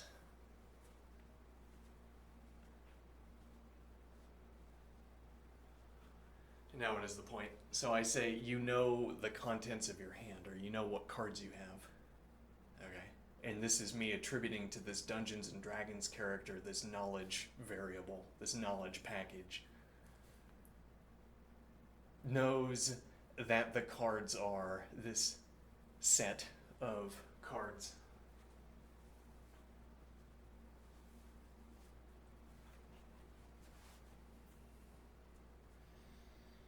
Okay, now what is the point? Now, for someone who is not a card player, I wanted this quantitative evaluation of the eyes dashing back and forth across the cards. Well, and this was a stand-in for calculating statistics. As in, you could imagine someone who calculated the statistics of a poker hand like this. First, they group up the pairs, and this involves the eyes passing back and forth between every pair of cards. And then they group up the whatever else's, and then the whatever else's. And now the point of this, though, is that we've made concomitant with calculating the movement of the eyes so that we can cheaply talk about the association between what the eye is looking at, or between the eyes and what is being looked at. So to say, when I want to talk about this quantity of eye activity relative to the hand of cards, it is convenient if my specimen, looking at the hand of cards, calculates in this way. It makes the association easy to reference. When the person with the cards is calculating, that calculation proceeds physically, proceeds bodily like this. The eye tracks the cards that are involved in the calculation. So if I could draw a straight line from the eye to the card and use that as a mode of reference for which card I'm talking about, then I have an easy rule set for saying what calculations the person is performing. If this person looks first at one card and then at another, I have my inputs to, well, it's not exactly clear what I have my inputs to yet. Cheaply, if the person looks at a 2 and then looks at another 2, I'd say this person was calculating the pair or identifying the pair, which identifying the pair is part of the process of calculating odds of winning. Okay, so doing the pair-related calculations, how likely does this pair make me to win the hand, e.g. Okay.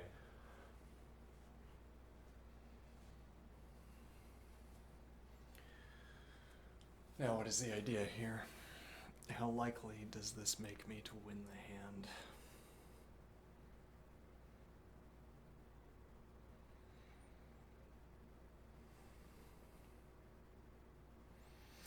Now, but you could calculate in a different way. You could look at your hand and then put down your hand and do it all in your head. And now I don't have this easy reference to which cards are involved in your calculation. I would need a story about what's going on in your head instead of having a story about what's going on in your eyes. Again, it's easier to present this example if we narrow down which calculators we're talking about. We're talking about people who calculate with card hands in this fashion. They look at the cards they're calculating about, and their looking pattern is such that, hopefully, I can discern what calculations they're performing by looking at what sequence of cards they selected. Okay. Now, so when I have this quantity of eyes moving, I have that as a proxy for talking about calculation, how much calculation someone is performing. Okay, now I look at the eye activity of the other card player, or rather the other combinatorics student who doesn't play cards. How are the eyes behaving?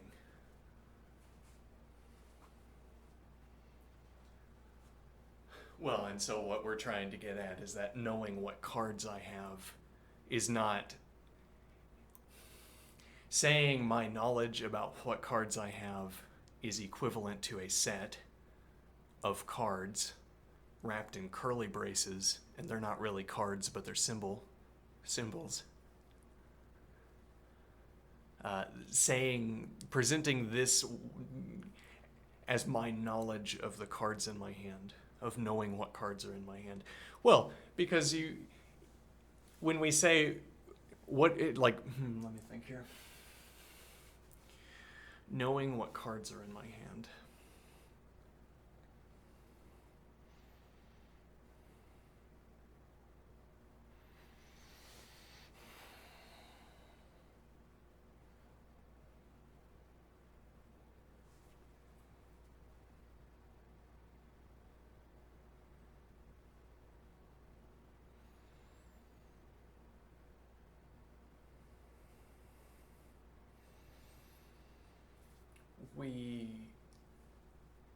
we use the phrase,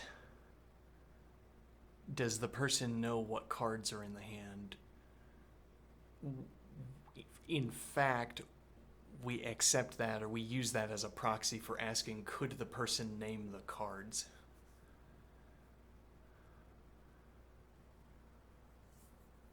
But that's not the only candidate for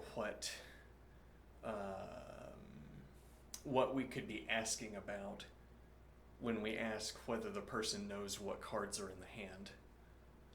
That is a candidate for what we could be asking about. But what is that candidate? So I say, does student B know what cards are in the hand? Okay. Now, for one thing, again, rhetorically, grammatically, whatever word I want to use here, most descriptions stop at asking, is student B looking at the hand? But we're trying to go a little bit deeper than merely looking at the hand. Okay, but then we would be like we're conducting some kind of experiment. We're taking this question of knowledge of the hand outside of its typical context. But okay, what experiment are we going to perform? We're going to ask the student, can you list what cards are in the hand? Or can you put them in a set?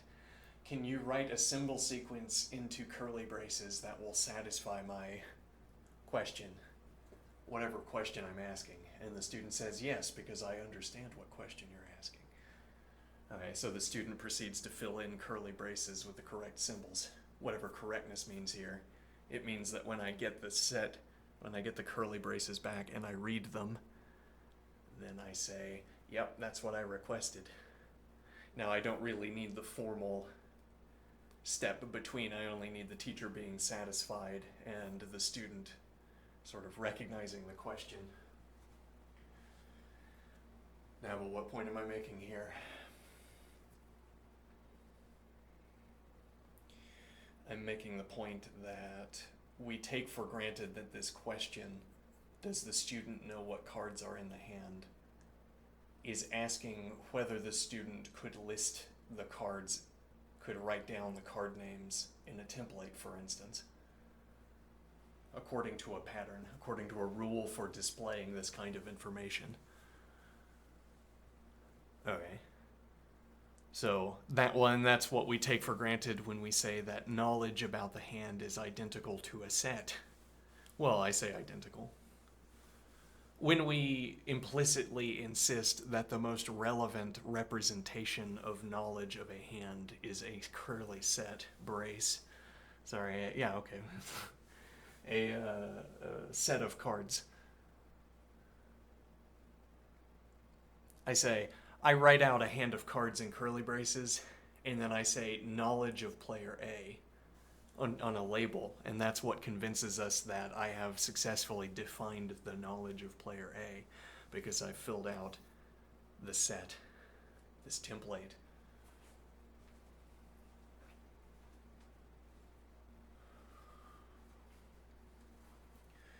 Okay. Now, what is the idea?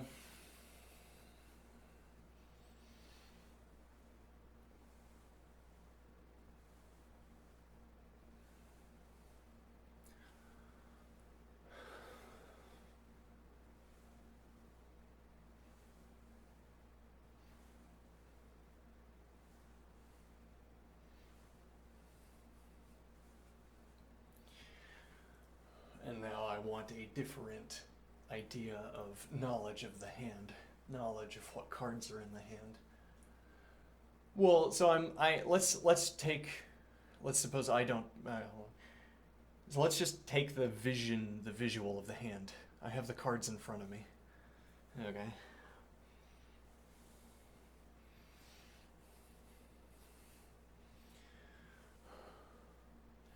Now, when you ask me, do I know what cards I have? One way of interpreting that question is that I would answer it. One way of interpreting the question you just asked, what cards do you have, or do you know what cards you have, would be to name them. Okay. Well, okay, and now actually it might be easier to discuss this in a context where I'm more familiar, a trading card game, in this case, if there was a, okay, Magic the Gathering, okay, what about it? Alright, so, we have this card game, yeah, and now it's easier for me to talk about this because I have played this card game to some extent.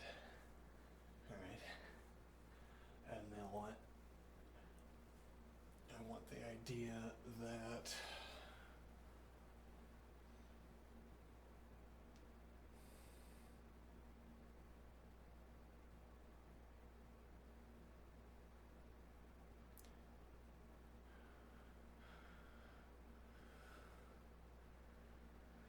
see here.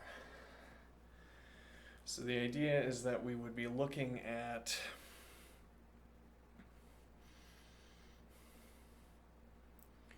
a hand of cards in this trading card game.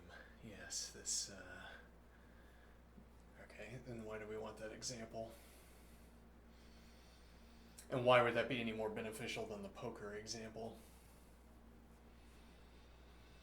Well, there's more of a gap, there's a more obvious gap between being able to name the cards and the phrase knowing what cards you have.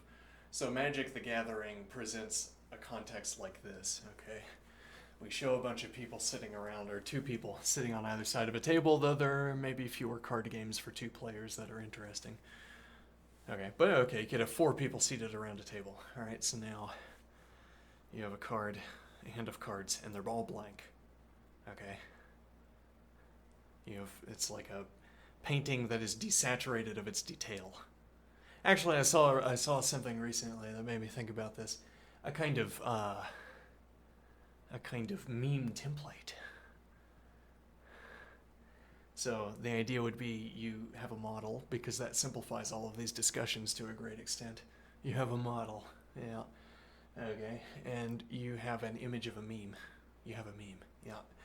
And you hand the meme to the model and you say, can you give me a detailed, desaturated version of this meme? Okay. And now they give you the model gives you back a sheet of paper with the word emptiness written on it.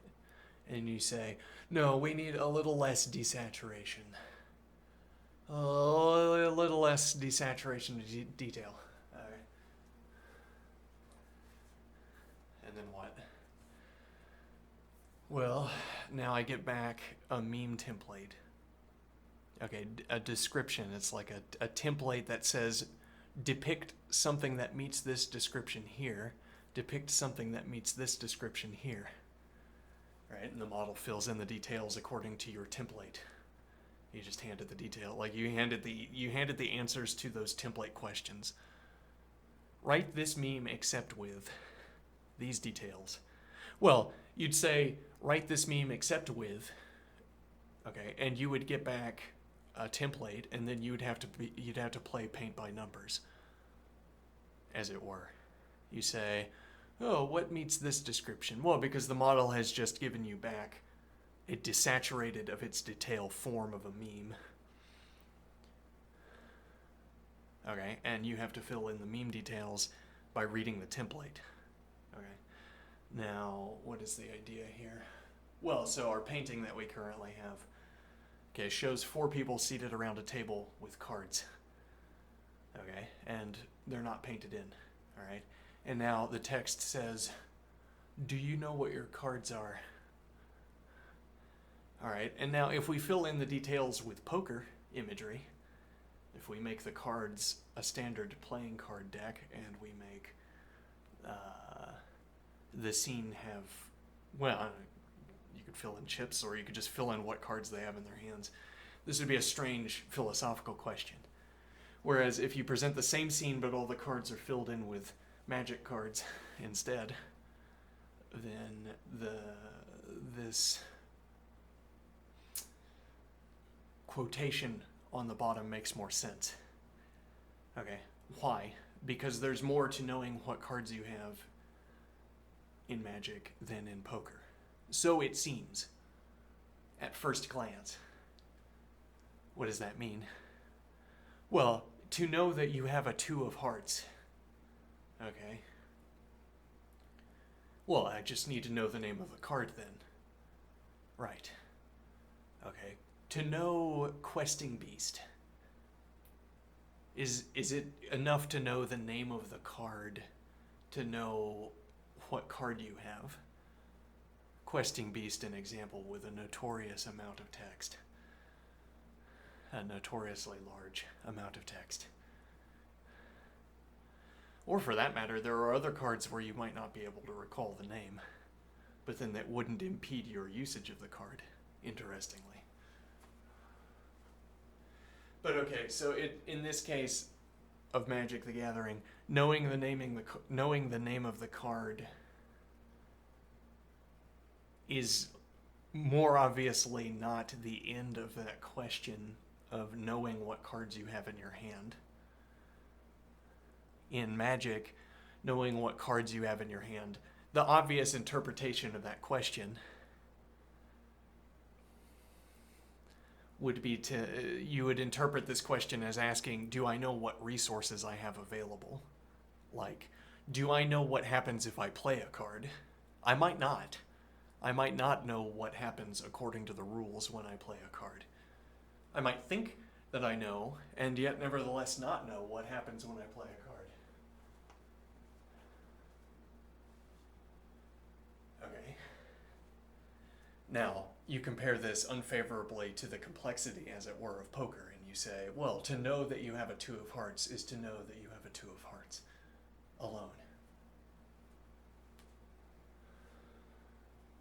But then really, knowing that you have a 2 of hearts, we might want to continue in the same fashion, analogously to Magic the Gathering. We would want to continue and say, to know that you have the 2 of hearts is to know something about your winning chances, is to know something about what information you should be willing to put on the table with chips. Which incidentally is how I justify talking about poker. Which is that the chips are an information system. They're part of the game. Huh.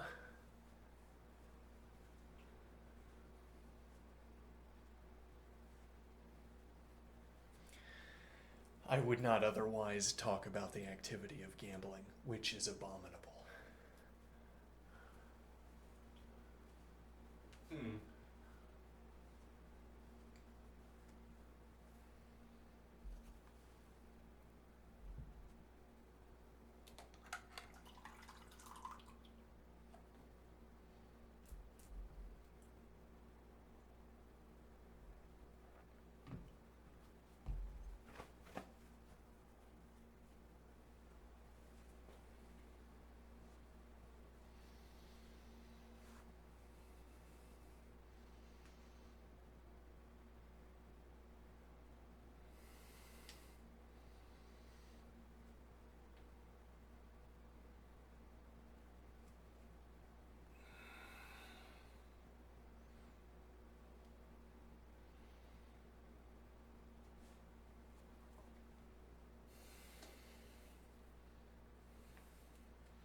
More of a side idea, since I'm going a little bit digressive. I was just thinking about the Folding at Home project. It's just like socially sanctioned mining. Like a place for hardware enthusiasts. Well, you know, one of the interesting aspects of crypto mining back during the boom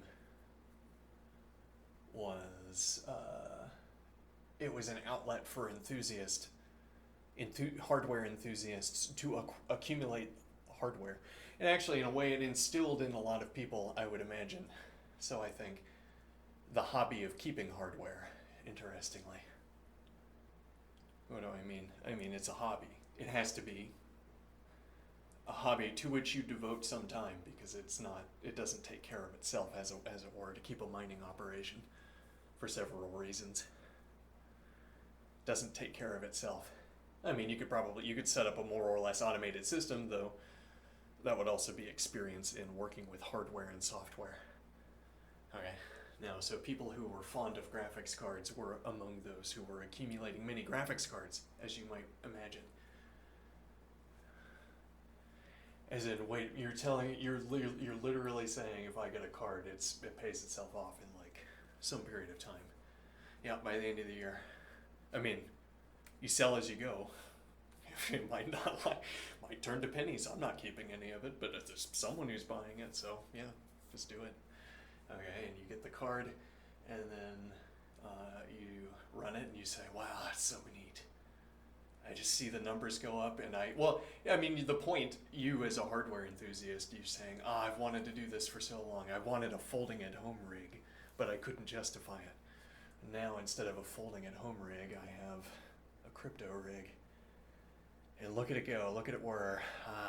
So satisfying, that buzz that it makes. Oh boy. I could listen to that thing run all day as the numbers go up. And it's like learning you have to learn how to manage a rig, which I assume takes some technical expertise. I imagine that would have been quite a fun hobby, actually. And now the point is, well, folding at home would be the replacement for it. A socially sanctioned mining operation, as it were. Yeah, a socially sanctioned justification for owning a rig, for owning hardware, and operating it regularly, thereby expending the electricity required to run it. And also diverting cards away from video gamers who get angry when they don't have cards.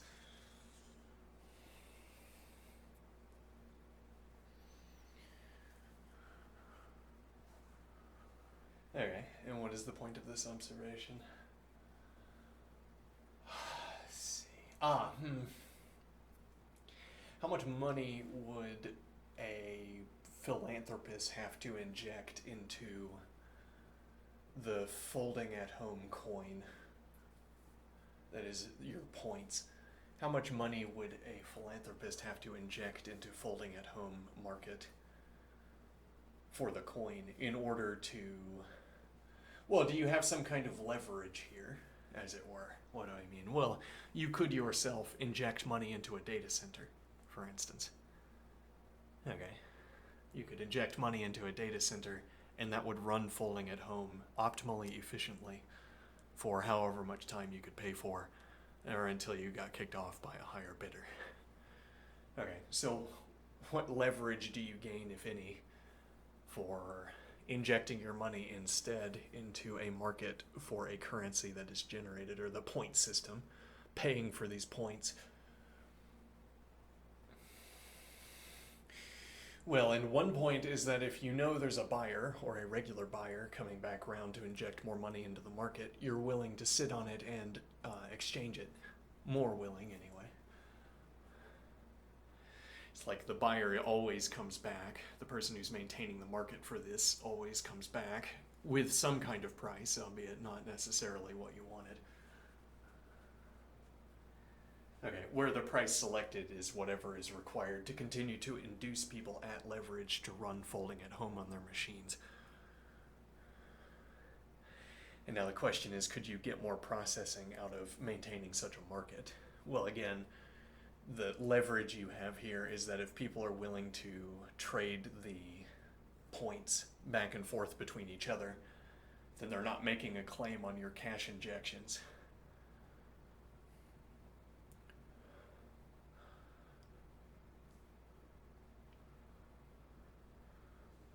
There are fewer people who are holding on to these points in anticipation of the return of the cash injection.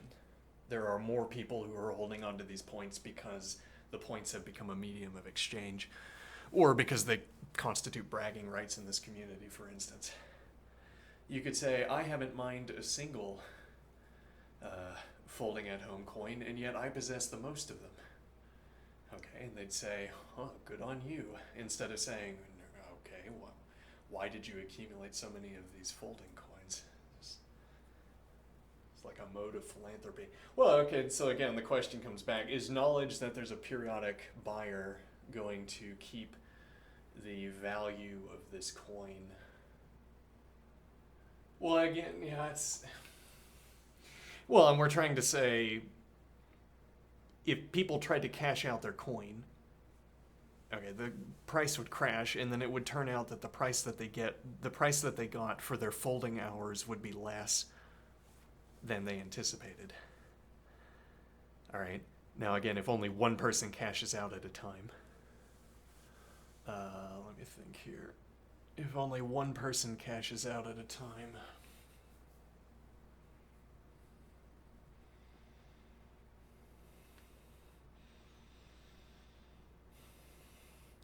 Then the price per computation, well, I mean, to the bidder, to the person who's maintaining the market, the price per computation would be 0. I mean, the price for the person injecting cash into the market is only ever, ultimately will only have paid for the amount of computation that is equal to the cash injection. I mean, rather, the person maintaining the market gets all of the computation, but only pays for however much cash is injected into the market. And the leverage here would be that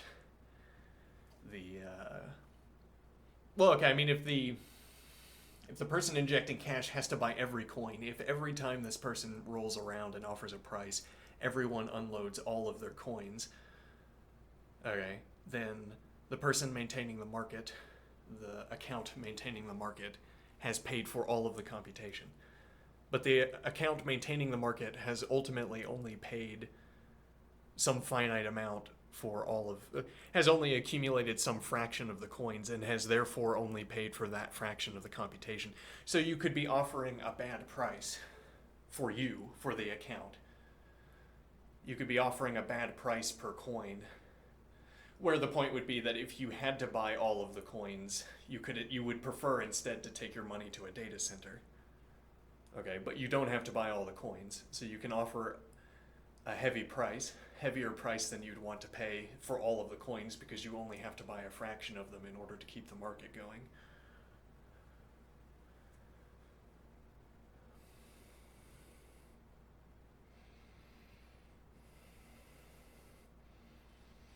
You only have to buy a fraction of them to keep the market going, and hence you have leverage on how much computation you get out of this market. Okay, so then the question would become, what proportion of the coins does the market maintainer have to accumulate in order to keep the market going? And if it's a low enough percentage, then this is a better scheme than going through a data center, would be the idea.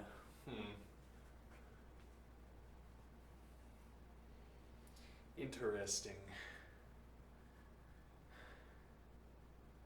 Anyway, now that we've gone in an even more extreme direction, let's take a step back and talk about Magic the Gathering hand. Alright, so I have these pieces of paper, okay, surrounded by people. Okay, I'm at the card shop, yeah.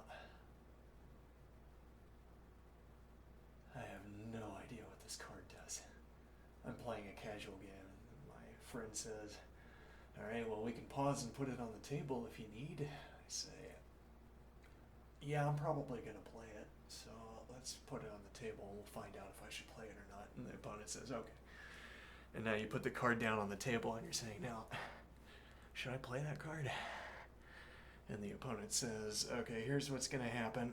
Yeah, you play this card, such and so triggers, such and so triggers. You search, you probably get that card out of your graveyard, and then you put it back in your hand. And then you can play another land. And then your health goes back up. And I know all sorts of things happen. All sorts of things unfold, events unfold on the field. Okay, and then the opponent says, No, but you shouldn't play it, because actually it immediately self-destructs due to this effect over here. So none of those effects would take place because it's negated by this card. I also have a counterspell in my hand, but you didn't know that. But it would be bad to play it anyway because of this effect. Okay, now what is my point here? Aside from depicting a sort of good-natured interaction that I could imagine between imaginary people, though that I'd have trouble imagining with real people. Let me see here.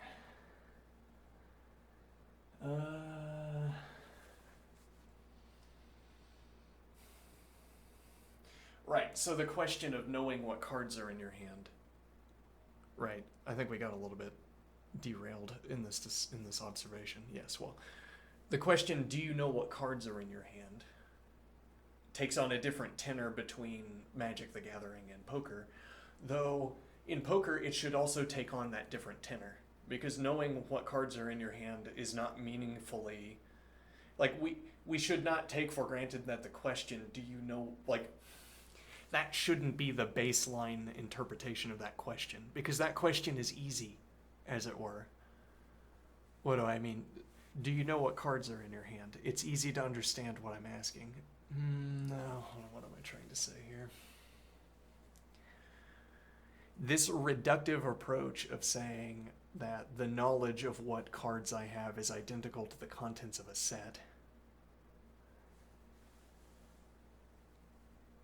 This is a kind of claim on our language. This question is easy to ask because you could ask it at any point, and the other player will formulate an interpretation of the question whether or not they think it's a good question, as it were. It's cheap to ask. You're not going out of your way. It's like saying there's cheap and there's expensive grammar. Okay, there's a lot of cheap grammar lying around, and people get to claim it. Okay, the reductivists the reductivists with regards to meaning are trying to claim this question, do you know what cards you have? This easy question that's just lying around for us to pick up off the ground and ask one another. And they're trying to sign it and put their own rules on it. And they're trying to say knowledge of the cards in a hand is identical to a set. That's what the knowledge is. It's a set of symbols. Okay, and to have that knowledge means to be able to reference that set of symbols in a particular way. All sounds plausible enough.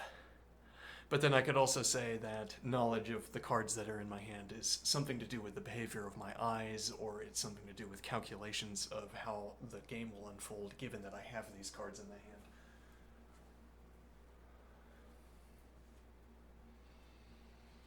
This idea of this easy question lying on the ground. Well, it's easy, and therefore everyone thinks that it must have some determinate meaning. What cards? Do you know what cards are in your hand? It's easy, it must have some determinate meaning, and I am right about what its determinate meaning is. That's what the reductivist wants to tell me, I guess.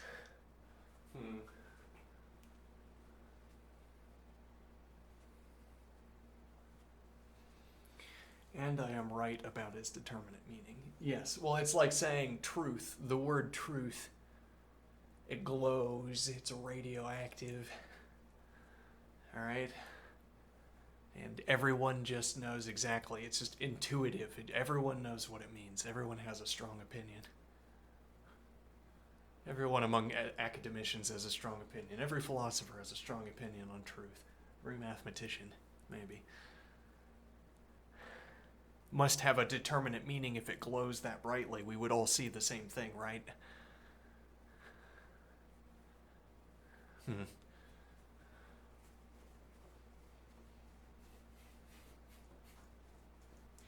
Now, but what is my point here?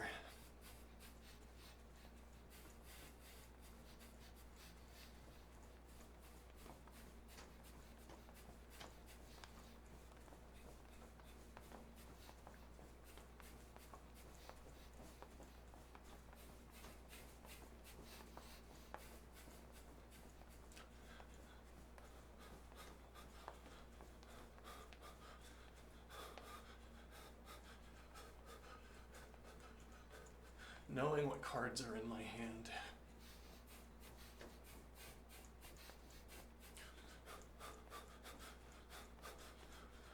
And we're saying, in Magic the Gathering, the better candidate interpretation for this question is knowing about the text on the cards. Well, knowing the name of the card, which we correlated with knowing the contents of a set filled with symbols, where those symbols are names of cards. Knowing the name of the card was more intimately associated with knowing what cards you have. You might say it's the same thing. It's merely the semantics and the syntax.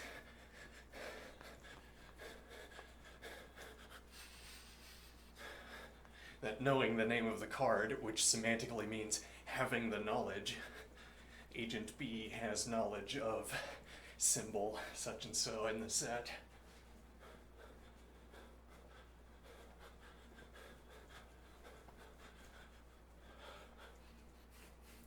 It'd be like a meta language on an object language where you say having knowledge of the contents of the set is an attribution you make within the game.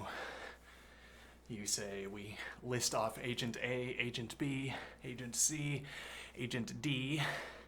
We put a pair of curly braces underneath each of them, and then whenever they first look at their hands, that's when we fill up the set, the curly braces, with symbols.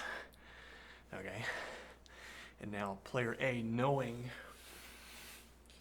these symbols, well, that's describing my game, where I have the A pane as opposed to the B pane or the C pane or the D pane on our window. I have the A pane, I have the curly braces, I have the symbols. Okay, that is the knowledge inside the curly braces, and the player has it because it's in that player's curly braces. Okay. Easy enough. And now what is the point?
Now, knowledge about the cards seems like it has to get more complex when we're talking about Magic the Gathering.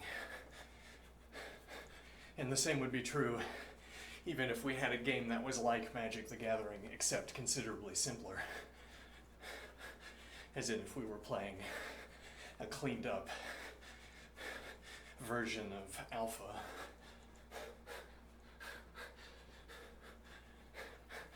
Like, okay, we take Alpha, Beta, like the first few sets, we take out the cards that were obviously bad. We modernize the cards that were obviously good, or obviously reasonable, not good. Release this as a set that people could play. It'd be like, imagine if this showed up at your shop. This is a cleaned up version of what we initially released. See how much fun you would have had. Might not be fun. Might be that the cards are too misbalanced. Or we do rebalancing as well. But now what is the point? Well, so this would be a game considerably simpler than the contemporary Magic the Gathering. The effects were simpler. After we removed the ones that were absurdly overcomplicated from Alpha and Beta and so on.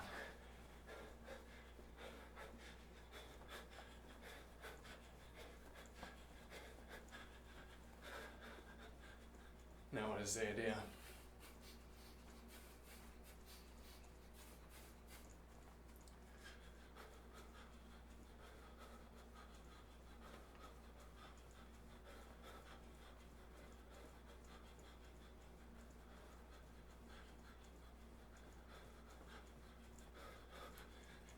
idea is that even in such a case, we would not want to identify knowledge of your cards with knowledge of the name.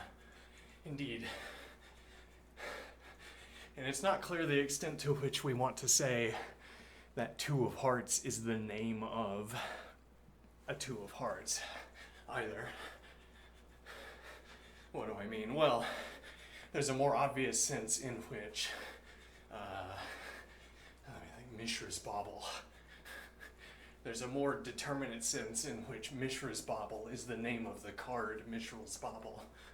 Mishra's Bauble.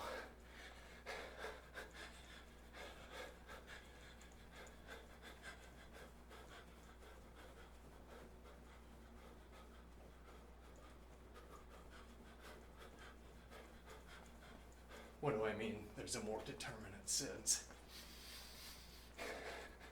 We could break down magic cards into a template. In fact, we have such a template that we have broken magic cards down into, and it fills out, names all of the fields on a card. And the name field contains the word name. And so now when I say the name of this card, I could either mean the semantic side or the syntax side. I could be talking about semantics or syntax. Syntax would mean I say name is Mishra's Bauble, and that's a way of saying that the field entry is a string Mishra's Bauble. Whereas when I say the name of a card, I could mean whatever I want there. I could mean like socially. Well, most importantly, I could mean whatever you mean when you say the name of the two of hearts. If you want to assert that two of hearts is the name of two of hearts, you would also want to assert that Mishra's Bauble is the name of the card Mishra's Bauble, probably. And even if you did not want to agree to that, at least the template says that that's the name. Or I would click on the word template when choosing the position for name. Rather, I would click on the name position when inputting what I call the name.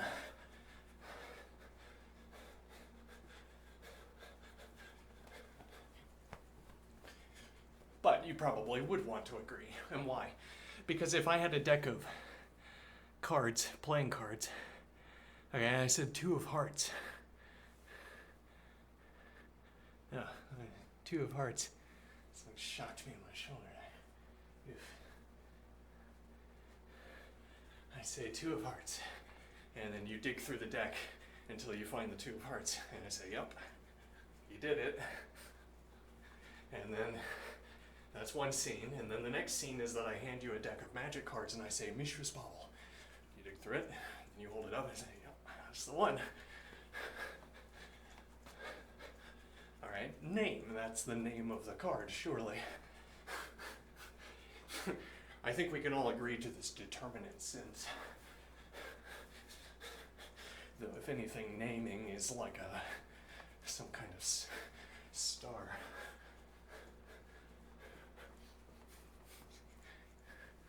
More beyond radioactive. Now what is the idea? I think I'm going to take a step away. Okay, I'll be right back.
So we have these two cases where knowing the name of your card is intimately associated with knowing what card you have. And then we have this other case where knowing the name of the card you have is not so intimately associated with knowing what card you have. There's this additional interpretation that comes to mind quickly of this question. Whereas with the standard playing card deck, that additional question doesn't come to mind so easily.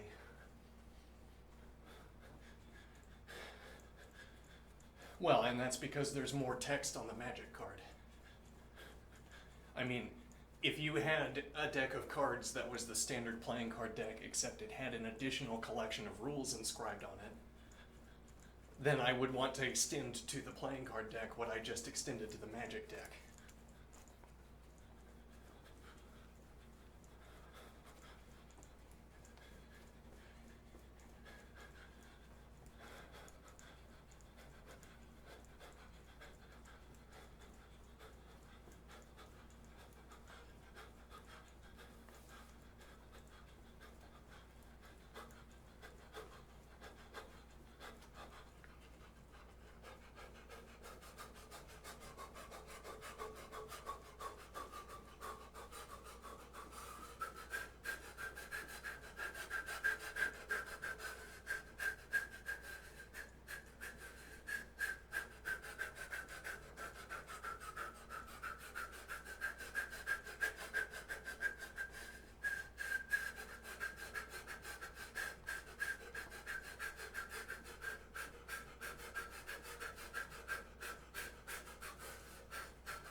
So the question all of this was supposed to bear in on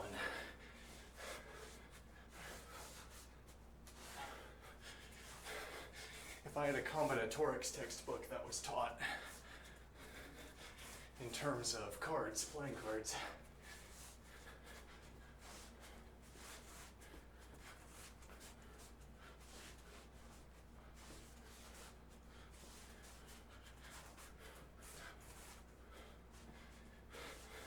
would I benefit from a habit of playing poker?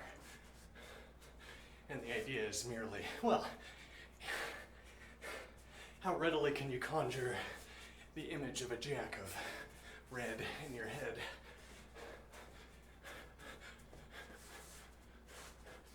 And And why does that matter? I think that has something to do with how easy it is to reason about a hand of cards. Because otherwise you'll forget what card you have. As if your eyes are tracing a path and we keep up with your knowledge in real time. You look at the heart, the Jack of Hearts. You look at the Jack of Hearts. Okay? And then you follow along with your other computations. And then at some point in your curly brace, that knowledge decays. You haven't looked at the Jack of Hearts in a while. Consequently, it's not in your knowledge set any longer. Now, but that's a problem, because it's only when the Jack of Hearts is, if the Jack of Hearts is required to complete some hand, okay, the completion of the hand semantically would mean, I'm not sure how we would talk about syntax and semantics here actually, but if we have completion of the hand and it depends on Jack of Hearts, perhaps it's a flush. Okay, involves the Jack of Hearts. All right, now you only recognize that, so we define things this way. This is our convention for speaking about the behavior of playing. You only complete a hand if in your curly braces all of the relevant cards are there at the same time, and I suppose in some correct order, or they're there at the same time and they get flagged. But for that and statement to be true, they would all have to be there at the same time. The fact that your Jack of Hearts has decayed out of your curly braces means that even if you completed the rest of the flush, you would have to go back and pick up the Jack of Hearts by looking at it again in order to complete the hand. Okay, and what we're trying to do is eliminate the number of cases where you have to look back at the Jack of Hearts. You see.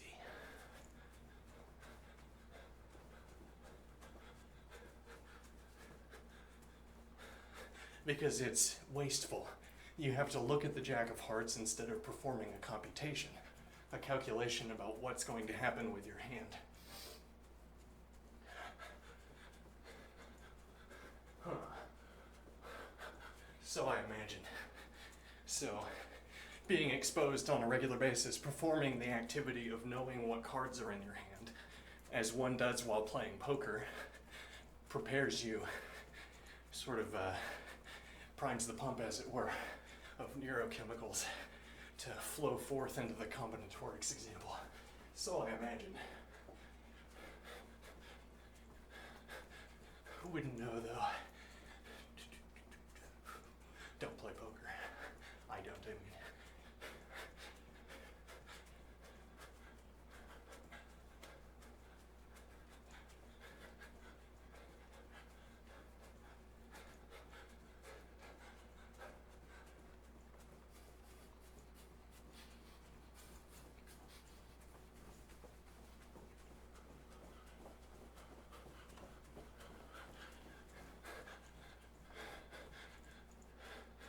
Now, so, this brings us back to the question, is chess an algebra? Is chess a formal system?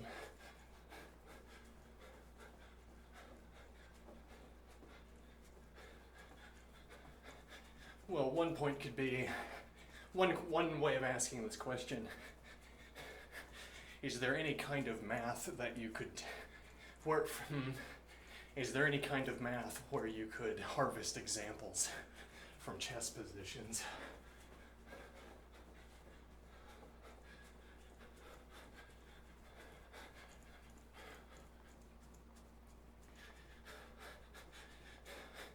We could be thinking about move trees, for instance.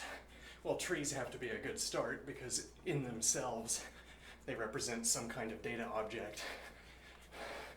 Even literally, if you think about any case where a move tree is saved on a computer, there is some data object, some data structure even. Some data structure that's holding that tree, literally tree, probably.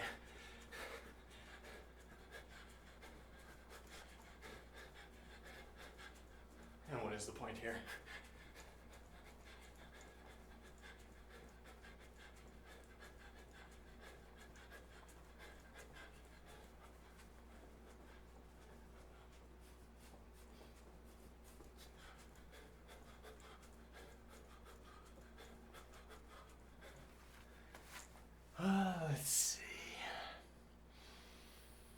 Well, that serves as some kind of evidence that there are harvestable examples. So we'd want to think. I mean, if you have to store all these moves in a tree, it's at least suggestive of the idea that there might be some kind of mathematical structure lingering here. As in, the tree of moves looks the way it does because there is a tree-like structure underlying the game itself. And we're in a given part of the tree, and that's why the move list has the tree pattern it does. Okay, now we wouldn't want that to be... Well, I mean, you could say the tree of chess is the combinatorial expansion of moves, which would mean, given my typical use of this phrase, it would mean you play out every line, just fan it all out, the whole thing. All right? And now you have the tree of chess, which is every possible continuation. So we imagine it would be finite. Now what is the idea?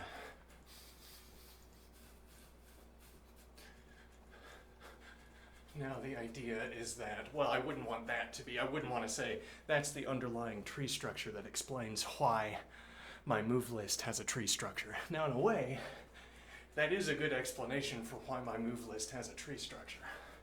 What do I mean?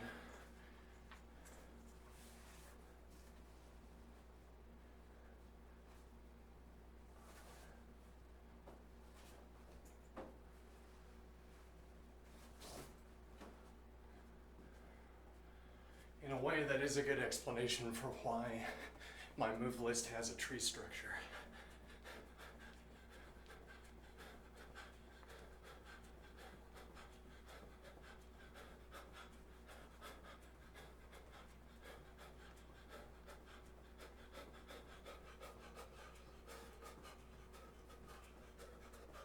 Well, the game itself branches out, and I'm cutting off a sub-branch, however we want to specify. Right, a subtree, I guess. I'm cutting off a subtree of this region of the whole tree. All right, and that's why my move list has a tree structure. All right. Well, I guess then I would want to introduce this deeper layering, or I'd say good chess. Correct chess. Would a move list for correct chess also exhibit a tree-like structure? Ah, interesting, because it might not. You might say perfect chess, or a tree representing perfect chess is one. It's a spear, as it were. If you just straighten out all of the meaningless geometric deviations from the straight line that are introduced by there being nodes, but you've sheared off all of the excess. Okay. You could say perfect chess is a straight line and not a tree structure, because it would be, I guess, the winning game, if there is one. Though if there isn't a winning game, or if there's more than one winning game, then saying perfect play is not so meaningful, I think. You'd have to winnow that idea down of perfect play. Now, but so I'm not thinking about that either, no.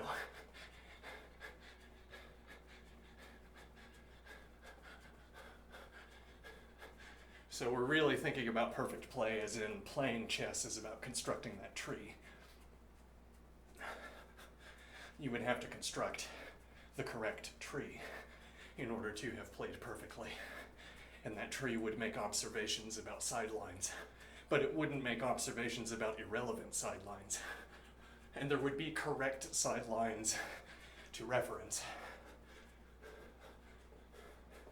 What does that mean? As in there's a correct idea. As in there should be some quantitative way of evaluating what the most significant, or, what am I trying to think here? Like we want the definition of the tree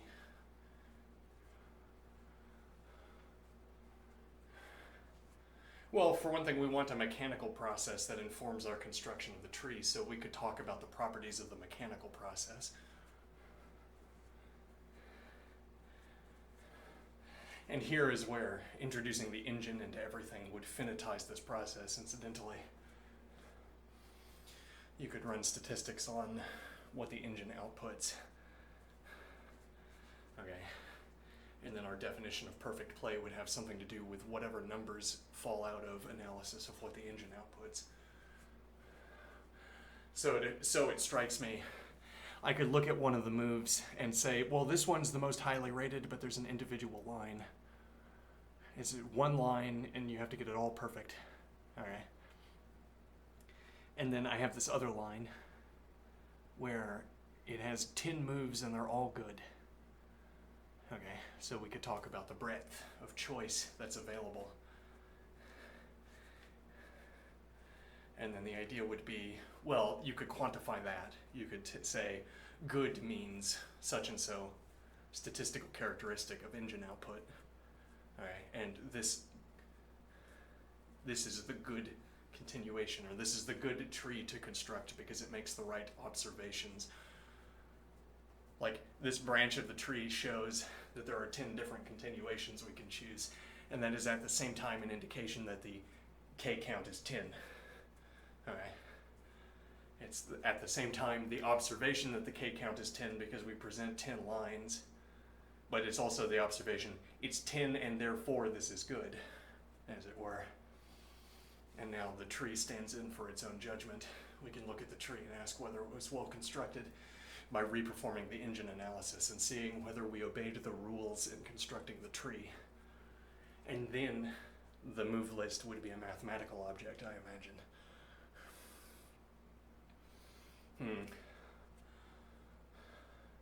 Though at the center of it would be something like a physical phenomenon, the chess engine, which, while deterministic, is not deterministic in any relevant sense that of what we've been talking about. I mean, all of our discussion is about the behavior of the engine and how we have to construct a tree in response to it, whereas the output of the engine is about the board state. I guess what we talk about is also indirectly about the board state, but in a different way.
Now what is the idea here? Well, this is not really how I'd want to talk about chess as a math, like a branch of math. And the reason I wouldn't want to talk about it this way is because that isn't how I analyze positions. That isn't so obvious, actually. That is kind of a description of how I analyze positions. Well, my description of the K-count procedure, for instance. Yeah, but that's a detail. What do I mean? I mean, that's a detail of my argument. It's like pushed an additional layer, logically speaking. I mean that it's not really relevant to the example that we use this breadth of choice criterion.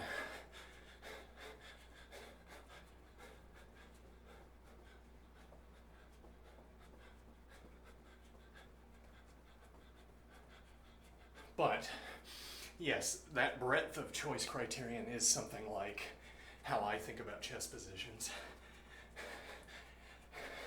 Insofar as if you look at my analysis, if you look at me in the act of analyzing, I try to keep looking at positions where I can draw many arrows, e.g., and that would have something to do with breadth.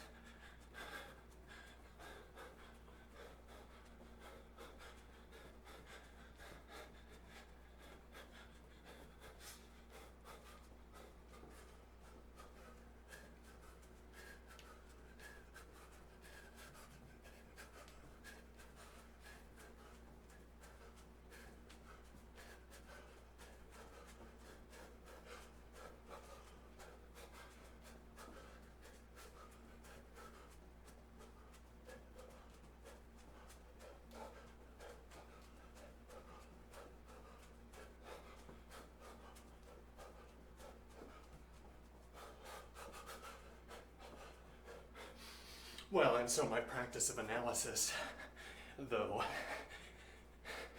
is not about tree construction, except incidentally. Right. If we wanted a description of chess as a mathematical object, we'd want to be able to take my analysis as syntax commands. We'd want to be able to take my analysis and plug it into our mathematical description.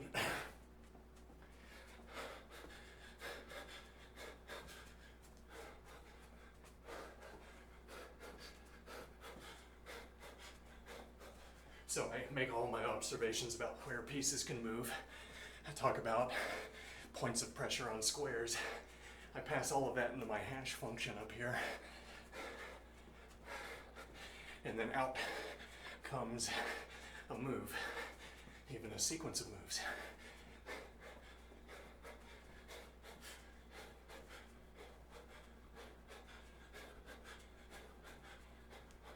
And now indirectly this has become a discussion about that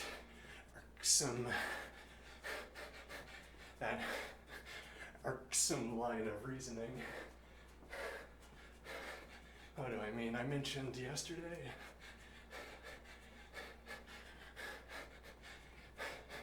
saying that people are like LLMs in that we are next word predictors.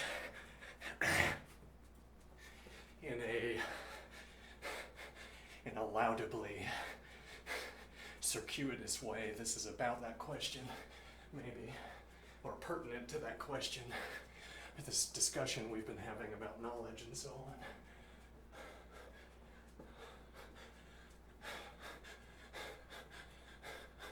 Humans speak next words, and therefore they predict next words if we take the speaking of a word to be an instance of a word prediction. That if on the end there is doing a lot of strangeness, though. What do I mean? A lot of strangifying there being done.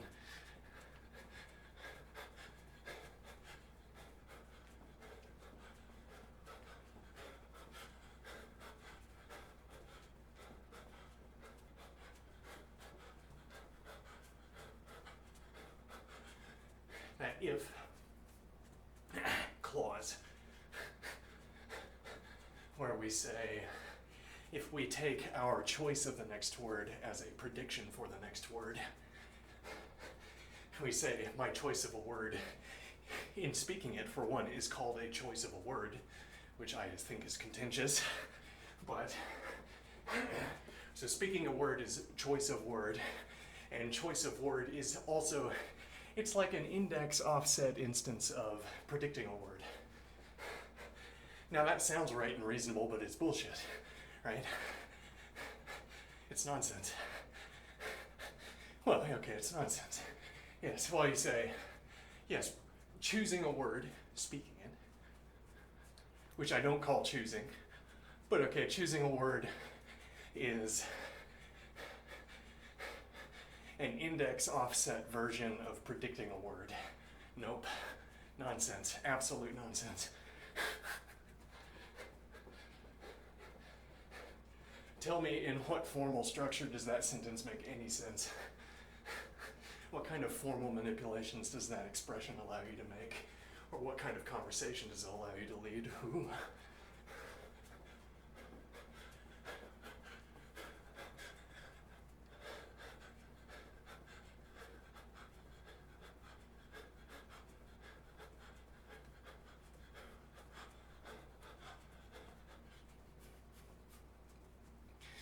what point am I making here?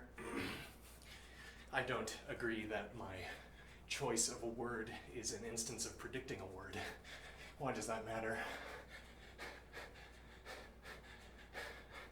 Well, and I'm furthermore observing that if you used this kind of analogy, well, some kind of analogy is going to fall out of the discussion here. Some kind of analogy always does. People talk about how the mind works through analogy, and then the analogy tricks them into thinking they understand how the mind works. It must be like the object of the analogy. Yeah, it must be. Now, what is my point here? I'm saying that, let's see, choice of the next word. Not an instance of prediction. No, and this point that both models and human brains involve neurons, because there's something in a program that we have labeled a neuron. I mean, particularly rich was the copy-pasted statement from some article that said neurons can be biological or mathematical models. Can they be biological models then? Well, maybe that is what they are, I don't know.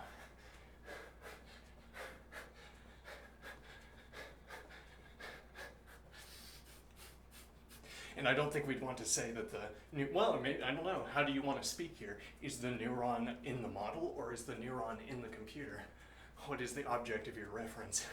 But merely asserting that either of these can be neurons misses an entire facet of detail about this question. We make computational neurons to mimic some of the data structural characteristics of actual neurons. And that's why we label them neurons.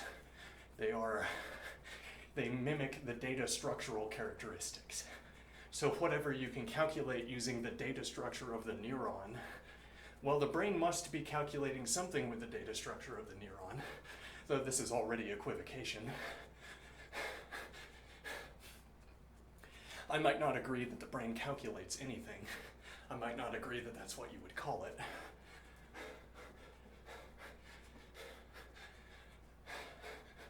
Okay, but so the mathematical model of the neuron, we use it to calculate things that are best calculated using the DSA of the neuron. Okay, now saying then that the mathematical neuron is like the brain neuron in structure, in its data structural characteristics. So that's like saying every list is the same. Every tree is the same, and it doesn't matter what those trees are being used for. It doesn't matter what the trees represent. Now, if you only want to talk about tree structure, if you want to use a tree structure as an example in a graph theory book, you're right, it doesn't matter what the tree represents, it matters what a tree is. But in the case of neuron in the brain and neuron in the computer, it matters a great deal what is being represented. I could represent an arithmetic calculator with neurons. We wouldn't therefore say that humans are arithmetic calculators for having neurons. It's nonsense.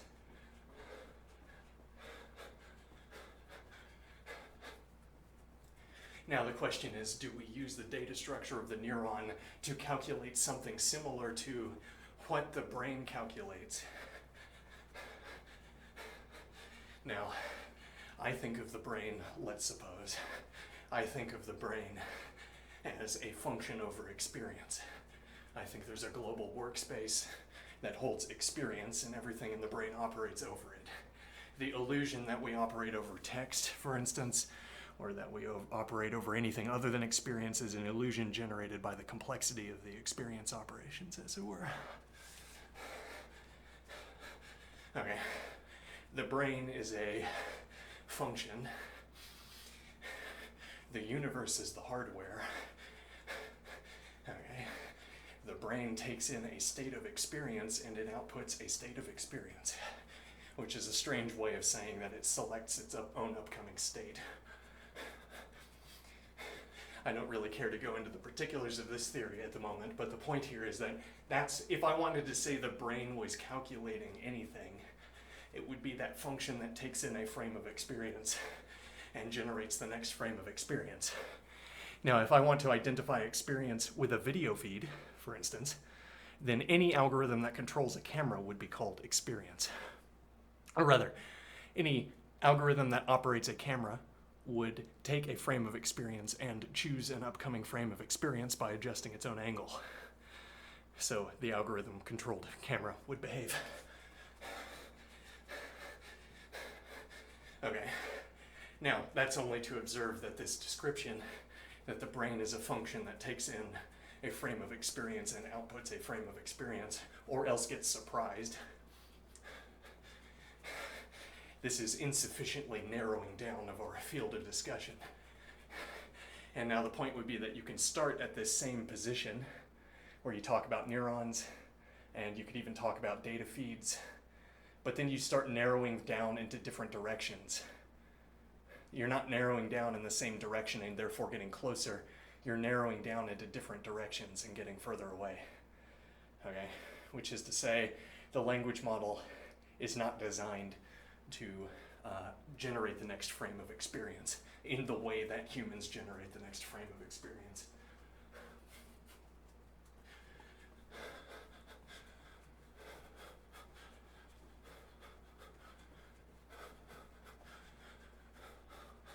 Which is to say that the data structure of the neuron is being used to represent a different computation in the two cases, if you want to speak that way.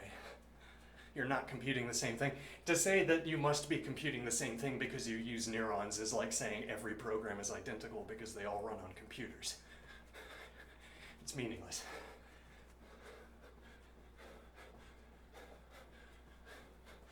Or again, every program that uses a tree is the same because they use a tree. Where in this case, it would not be the tree itself that you find interesting, but a pattern in how you navigate the tree. If you could describe the operation of the human brain as a tree, what you would find interesting about it, so I assume, is not its size, but the navigation pattern.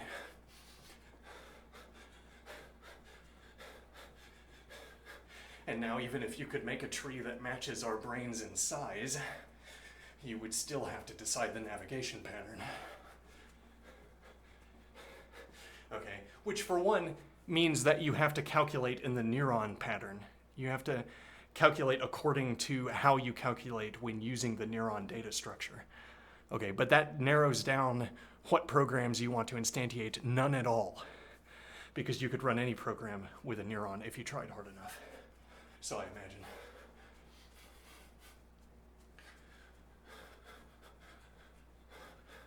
So to say, creating the same size of a tree, and even if you could, no matter how closely you believe you can associate the computer tree with the brain tree,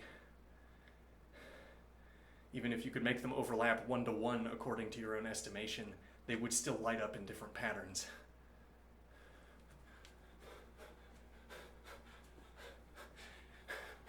Different subnetworks lighting up or what have you. And that would be the case until you had chosen the correct brain or tree navigation system. Okay, but that would be the navigation of the neuronal data structure. I mean, that's what it would mean to create an AI that lights up in the same way that a human brain lights up, I suppose. Now, there might be other reasons for saying, I mean, I don't agree with this statement that LLMs are only, I don't agree or disagree, I don't have a strong view on this opinion, that LLMs are only next word predictors. Okay, but it's not useful to produce, like my main point here is that it's not useful to produce a category that contains humans, LLMs, and Markov chains. That's not a useful category to produce, but that's the category you're producing and insisting is relevant. It's not relevant to any interesting discussion.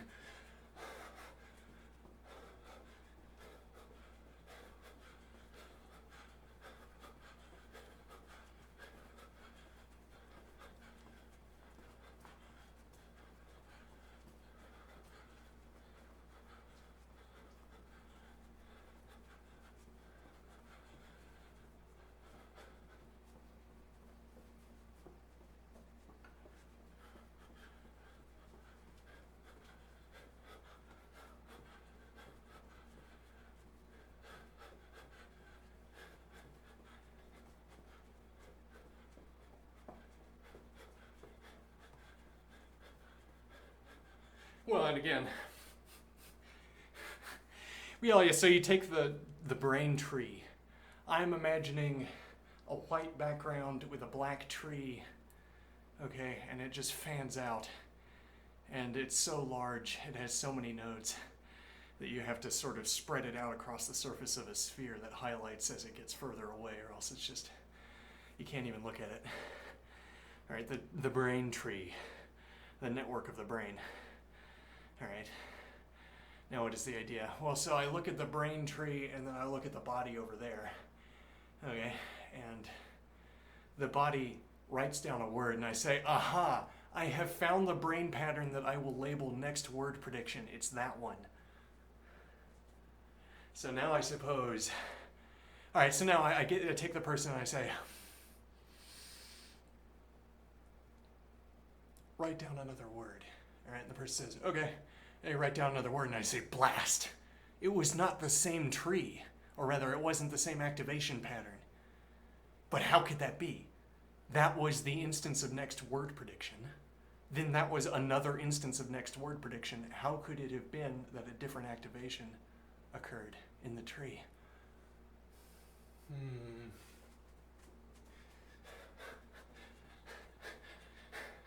This is perhaps an uncharitable reading of, yeah, well, the point is that this label of saying the person performed an action, therefore this is an instance of that label, therefore the brain tree activation sequence is an instance of that label, is not a good way of thinking about how patterns are represented in neuron trees.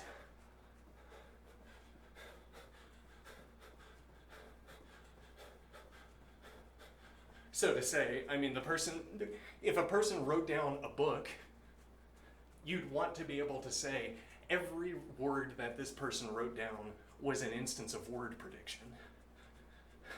Because what else could it be? But that categorization is meaningless because it has to hold all of the different ways that words were chosen, predicted, spoken, written over the course of writing a book. The course of writing a book being a bumpy one with ups and downs of mood, fluctuations of behavior, different levels of engagement. So I mean, even if we sat me down and got me to agree, every day I'm going to predict a word, okay? You say, I want to perform an experiment. Every day you sit down in a chair called the prediction chair, and then you predict a word, okay? Will you do that for me? Sure, all right. So I look at the predicting chair and I say, oh, I haven't predicted a word today. All right, now I'm gonna sit down in the prediction chair. Turnip. All right. I predicted turnip. Was I right? There is no right or wrong here. Oh, okay. Now I sit down the next day and I say radish. And then you say, there's the pattern I was looking for. Here's the turnip pattern, here's the radish pattern. Let's overlap them. Almost identical. Okay, or the next day I say, arch. Yeah, okay, there we go. Arch. All right, and now you say, no, that was not a prediction. No, you got to go back and do it again. That was not a word prediction. Because a different pattern lit up in the tree, you see.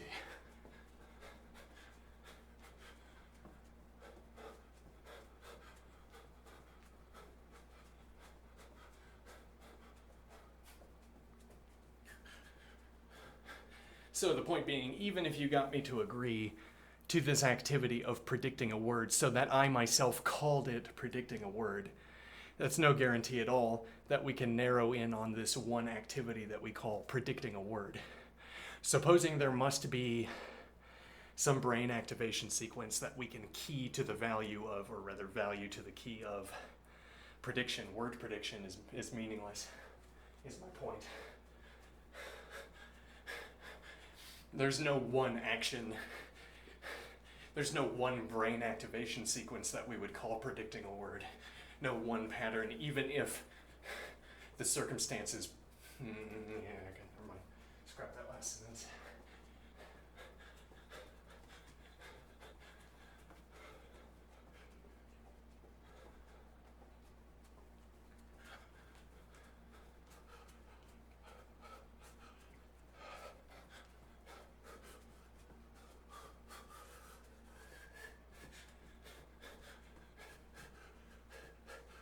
there's no one.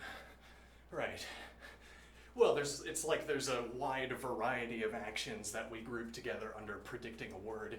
Even again, if we set up the prediction chair and command me to predict a word, you imagine there must be some kind of grammatical necessitation. You tell me, predict the word, and then you say, the label word prediction must be correct. There's no fact of the matter. Unless you have a formal system that commits you to saying that, there's no fact of the matter. And then it wouldn't be a fact of the matter. It wouldn't be a fact of the matter. It would be a fact of your formal system. Which is as good as a stand-in in many cases, but not as good as a stand-in in this case, I suppose. As in, well, I could say there is the action called breathing, okay? And we can find that in the brain, though we cast a wide net. And the point would be that if you give me the brain tree and I take a subset of it, we can get a high degree of accuracy for what breathing is. We can find that action in the tree.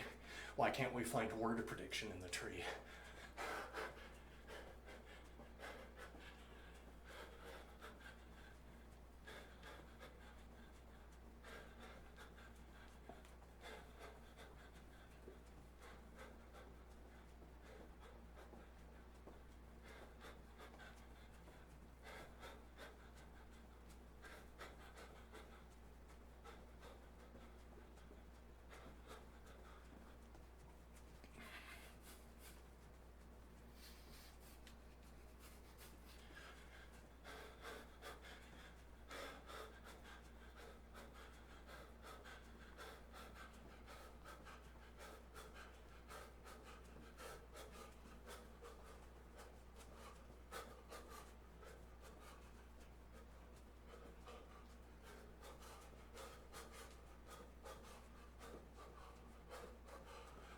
So no, I don't think that humans and LLMs are both word prediction engines.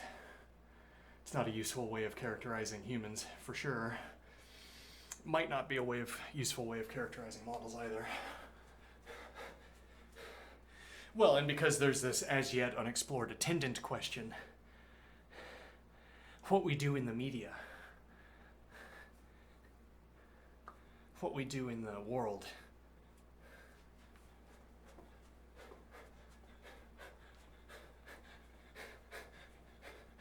When I engage in next word selection, I set up my environment in a way, and I sort of scan my environment.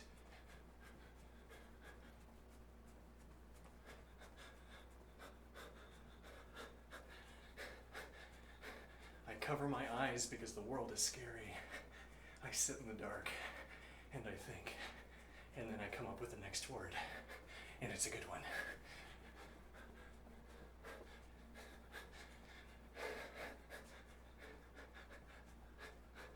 Hold on, I dropped my grammar there. Hang on one moment.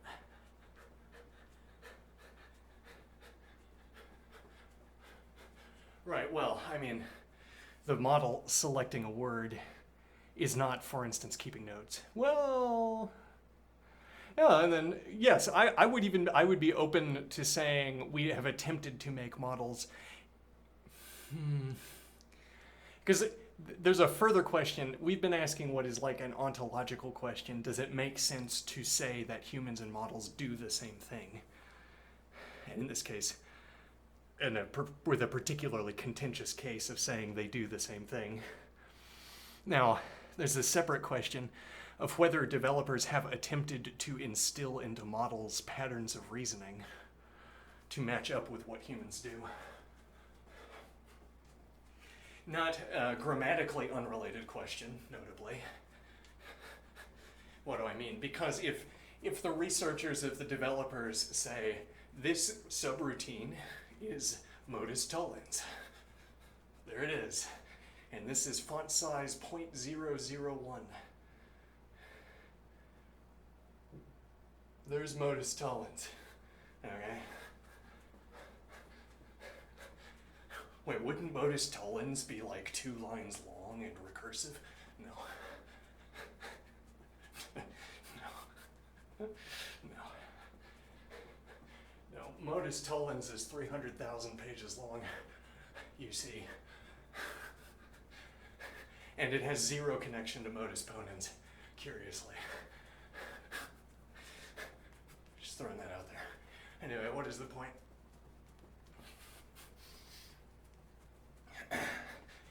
The point here is that, let's see.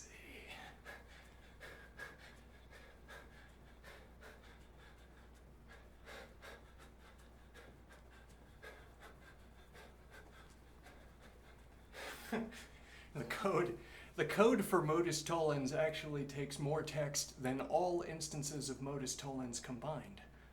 Curiously. Huh.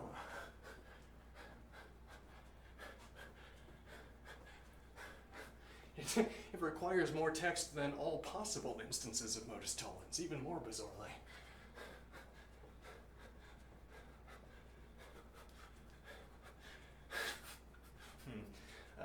Now what is my point? Let's see here. Right, well, if I say this is modus tollens, okay, then the designer, the model engineer, whatever, theorist would want to say there's a mapping in how we describe this algorithm and how we describe people performing modus tollens. Now, our description of people performing modus tollens is also quite long. This is a mapping of some kind. Okay, now that would be an avenue where a theorist would want to say that we can say that that humans and the models do the same thing. Okay, and I would say an extant example of this would be like chain of reasoning, chain of thought. Okay, you say people write down their own thoughts and they come back to specifically what they've written down. They perform syntax typographical operations on their own sentences. Then they put those sentences aside and come back to them later. Okay, and then they engage in this chaining of thought, whatever we take that to be. Now, the theorist is going to say both humans and models do this, and we have endeavored to make the models do it in the same way that humans do it. And now asking, do humans and models therefore both engage in chain of thought, I'd say is a meaningless question. Until you give it meaning by specifying conditions, and then it's merely answering whether those conditions obtain. It's merely establishing conventions about what we agree to call doing what humans do. So do models and humans do the same thing when engaging in chain of thought? Now, I agree we can take that same string of words, engaging in chain of thought, and then we can have like a buzzer that lights up for either the model or the human. Okay, I say, human, figure out this puzzle. Let me put this light bulb on your head. Now figure out the puzzle. All right, and the human looks at it, and then at some point it lights up, and I say, aha, chain of thought. The EEG will show this, or whatever it is. Now model, do that. Do solve the puzzle, yeah. There's a little light bulb. We programmed a graphic of a light bulb that would light up. All right, and then it lights up. And then we say, aha, there it is, chain of thinking, yes. They were both solving the same puzzle, and the light bulb lit up for both. So they were both engaging in chain of thinking. And what you're smuggling in here is you think the two light bulbs lighting up is enough to establish identicality. Like it's the same activity because the two light bulbs light up. But the conditions under which they light up are not the same. You call them the same, which is why you establish a function that lights up both at the same time. Or rather, why you establish a function pair that lights up both when engaging in this chain of thinking, what you want to call the chain of thinking activity. There's no fact of the matter concerning whether it's the same action, is the point. But there are better and worse reasons for saying that models do something like what humans do. Saying both produce words, therefore both are word predictors is not a good such association.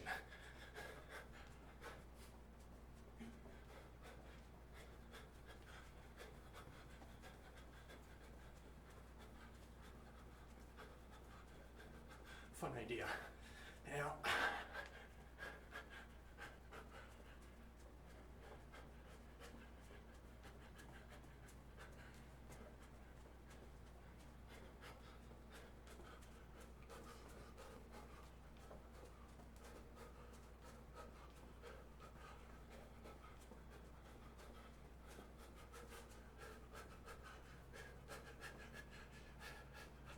now, though, I'd also want to say, we should also note, next word predictor is also an arbitrarily chosen name for language models. As I like to think of it, models shit words. We feed them electricity and they shit words. Maybe that's what it would be like if models became sentient. You're looking for it in the words. You're looking for the model to spring to life and say, yes, I am Pygmalion, as you have long desired. Or whatever that story was, yeah. Whereas it's more like an involuntary reflex to emit words, as it were, in my imagined sentience example. You'd have a physical system that was intelligent, but it wouldn't be the words that were intelligent, as it were.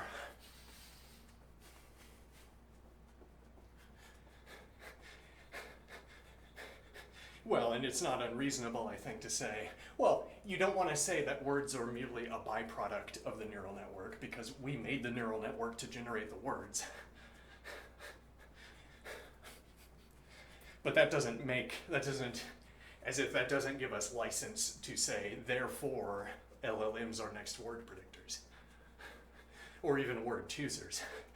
I mean, if I had to make a label for a box and put them in the box, that might be the label I choose, particularly if I have to differentiate between next word selectors and not next word selectors.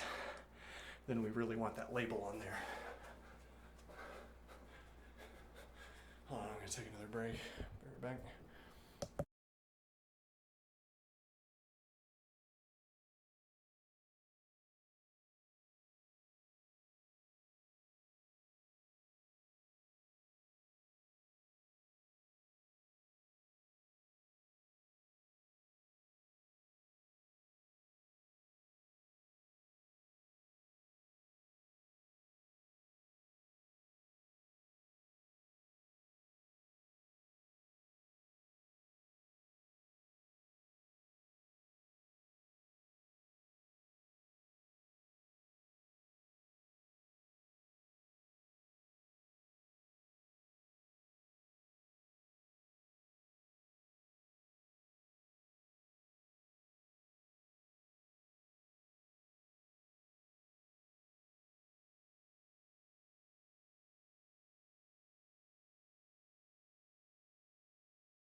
Is chess a formal system?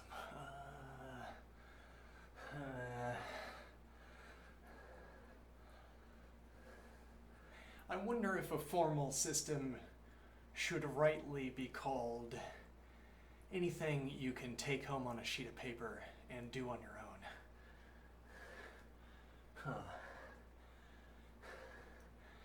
What do I mean? Logic, the premier formal system, perhaps. That or algebra, the sort of intro algebra, college algebra, whatever. Well, I don't know, college algebra might mean abstract algebra. Yes, not a good naming scheme. Anyway, whatever the polynomial algebra, sure, whatever. All right, polynomial algebra. All right, polynomial algebra is a formal system. Logic is a formal system. We take these two as our paradigms, depending on which one we find more amenable. Okay. Now, logic, the formal system, you can give me the rules and you can give me a sequence of symbols, and I can, well, it's like I'd want to be able to delimit meaningful from meaningless extensions of the original expression. What do I mean? Well, so you give me P, okay, and then I could give you P0, we label it for convenience, and P1, and then I could give you and P2, and P3, and P4, okay, and I could continue in this fashion forever. So I suppose there's not any mechanical limitation to how many such and constructions I could make. Or, rather, or, right, not and, right, or constructions, there we go. I can or on anything I want, whenever I want, okay? Now, we'd want to say this becomes a kind of meaningless extension. Though there are ors we could add on that we can like if we're using axiomatic set theory, there are ors we can add on that allow us to combine in new ways. And we have done so in theorems, for instance, where we introduce an or expression so that we could talk about unions, for instance. And we can or on anytime we want, so conveniently we can construct unions whenever we want. So if I need to talk about a union of elements, then I can just or on the expression x is an element of whatever p sub n plus 1. And that might be a meaningful expression. If I have some kind of operator that only takes in unions, I can make those expressions using this or on term. Now, but if I continued to or on terms, so I suppose we would run out of interesting things to say. So it's like it's complex in the center and then it just fades out into straight lines, as it were. Like these reflecting rays are escaping the mirror box of logic.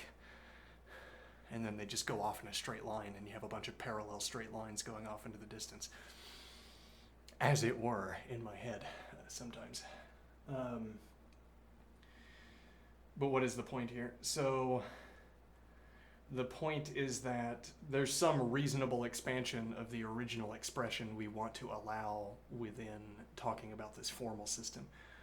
Okay. And the point would be that the combinatorial expansion would be limited to this complex region where each new or expression is meaningful, each new and expression, if you step down a bike additional, is meaningful, as opposed merely to any additional combination you could make, for instance, the ad infinitum repetitive or. And now what is the idea? That you can take the rules home and generate this expansion on your own with suitable instruction. You could have one person in front of a group, okay, and they could teach the whole group the formal system all at once, send them home with strings, and get back sheets of paper with solved strings according to the rules. And that's the essence of a formal system. So I am thinking at the moment, which is that we can all do the same thing with the same string. Okay, now in that regard, if I give you a string of moves, well, you have your chessboard, you have the string of moves. If I say set up this position and then I come by later, we can reach agreement where I am right per force. And if you disagree with me, you are wrong. Okay? And then you point at the move sheet and you say, no, I'm not wrong. You're wrong. Here. This is where that piece got there. And then I say, the move sheet is wrong. I'm right. Okay? Move the piece. Okay, and then they move the piece. All right, and now the point is, right, I can give a rule set, I can give a string, and then we can reach agreement where I am perforce correct. And that's what a formal system is. I am perforce correct about the formal system. Okay, and I can give you the formal system, and you can satisfy my conditions for agreement with it. Okay, in that regard, chess would be a formal system. Because you could set up the board state. Uh-huh. Well, what if we say, well, you get this extra equipment. I mean, logic doesn't have a board. It doesn't have to have a board.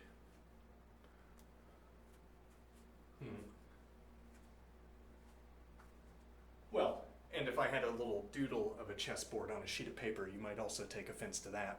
But then I could represent a board state as a list.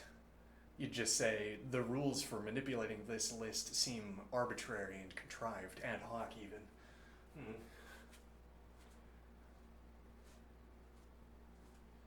This would be like having a one-dimensional chessboard, but all of the moves are still the same. You have one strip of wood that's 64 lines long, or rather 64 squares long, and all of the moves still establish a mapping. Okay. And then you just play chess like this. Okay, why would you do that? Because it would be a case where this strip of wood with its pieces is like a demarcated region on a sheet of paper with curly braces, or brackets for a list.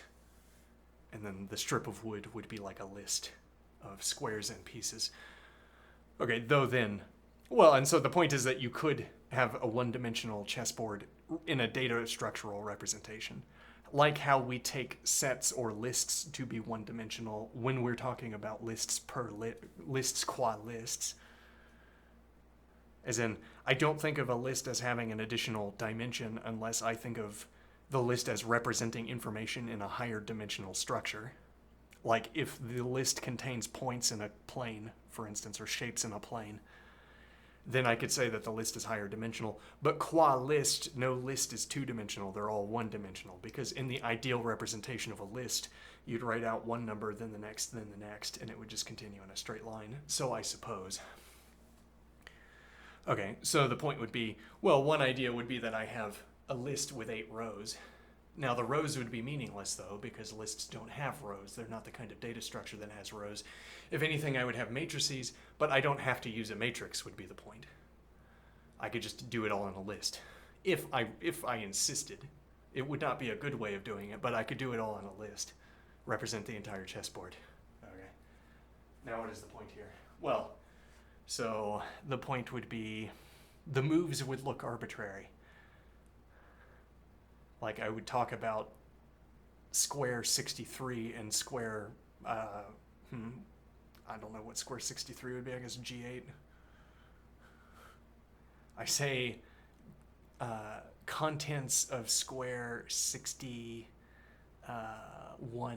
to square 63. All right, and then we take our big lengthy strip of wood, we pick up the king and we move it all the way over here. And that was castling. Okay, we forgot about the rook move because it's so convoluted. Now what is my point? The rules would seem arbitrary, right? But what are we getting at here? Let me see.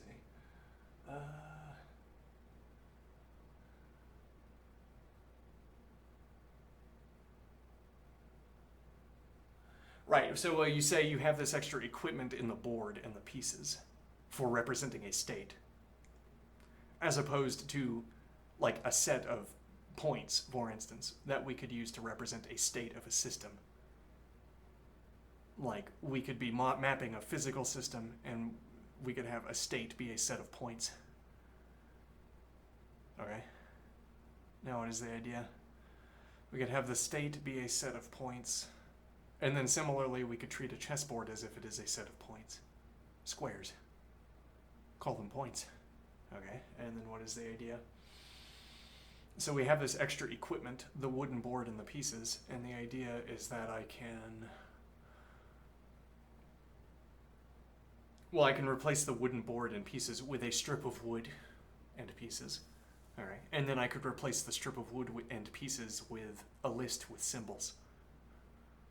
Okay. And now it's as much of a list as any other list you might want to manipulate as a mathematical structure, albeit with rules that don't make any sense unless you know that it's trying to model. Yeah, well, unless you know it's trying to model chess, but the same point you could make about a physical system. I mean, I have a collection of coordinates and I say this is a state of a physical system, and I say no, it's not, it's a pile of points, it's nothing. Okay, and then you say there's a rule set that there's a function that takes all these points and outputs a different set of points, and that's the progression of the state of the system. Okay. And now I say the chessboard is a system. Well, and so I'm saying the rules that govern that transition are just as arbitrary as the rules that govern, like there's not a good global standard of arbitrariness. You might say the world thrusts physical regularities on us, whereas we thrust the rules of chess on ourselves. Which is not an unreasonable point, but, well, no, I mean, it might not be useful to make that observation here. Interesting in other contexts. Okay, but the point would be, well, so you say, there's a function. I say, where's the function? Where is it? Is it in a machine? Do you have it somewhere? And what are the inputs? Where are you getting those from? Huh? I don't understand this strange system you have that you call a physical system with multiple states. Convince me. And convince me using descriptions that would not otherwise convince me that the chess model is just as good, as it were.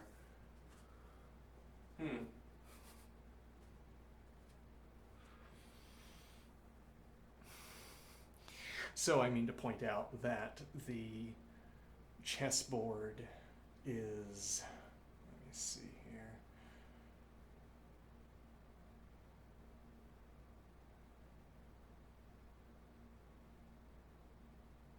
Let me think here. It's not like, I don't think it's reasonable to say, in the case of chess, we have a board to represent the state. We have the board and piece set to represent the state. Therefore, it's unlike other models that we have. The differences in this case are superficial. Other models have coordinate points, though more obviously if we have models that have objects in them instead of points. Like we have an object-oriented system description.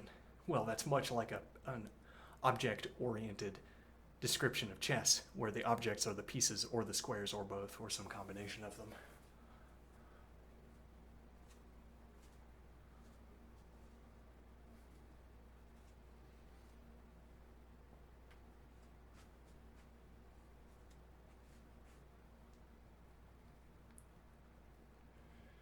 Okay, so now, to the extent that it is a requirement, well, it's like I'm saying I can represent chess in a list, okay, and we have a habit of calling regularities over lists mathematical regularities.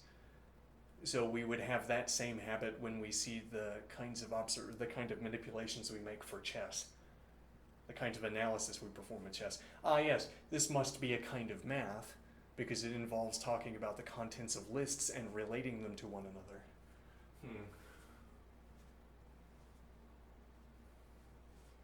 Or perhaps it is a kind of programming for an abstract machine.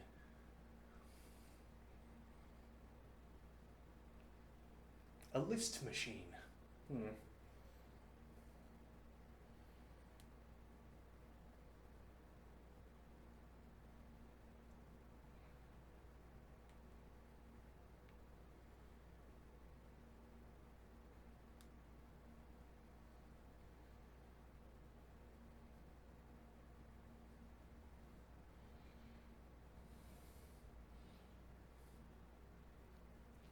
What time is it?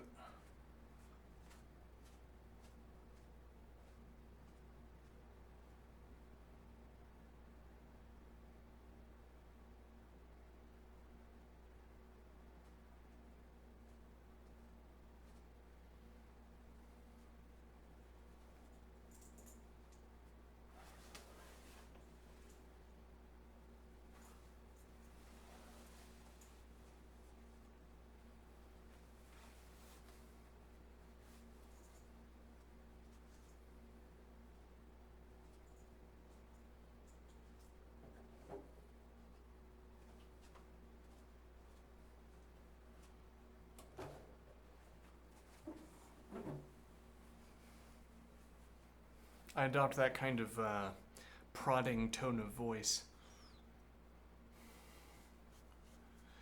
Well, it's like pantomiming. Maybe that's not the best word. It's like miming. It's charades.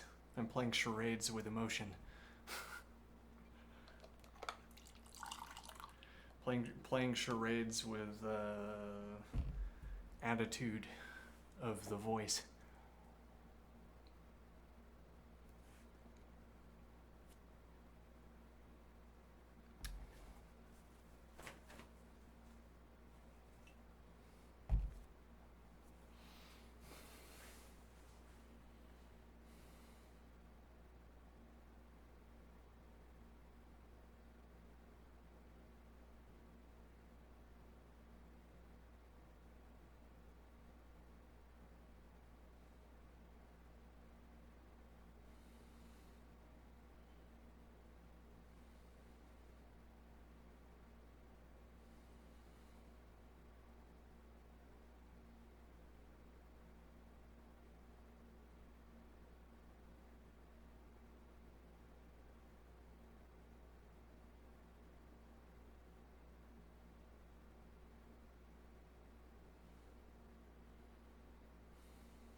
Alright, well, one of the ideas we floated was spending time like this,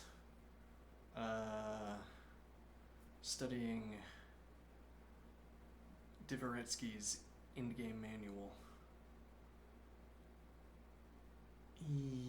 Yes, though that would also take the time of music playing.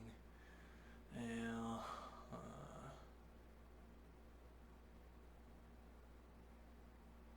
Well, the idea is to have something on hand.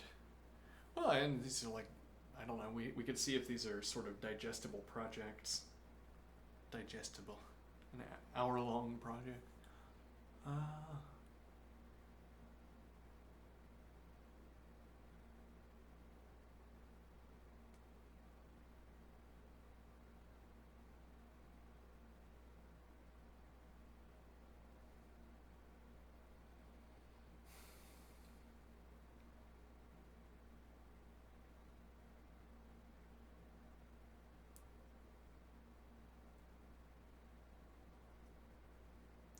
So it's a formal system, but it can't be made to stand in relation to anything, I guess would be among its distinguishing characteristics.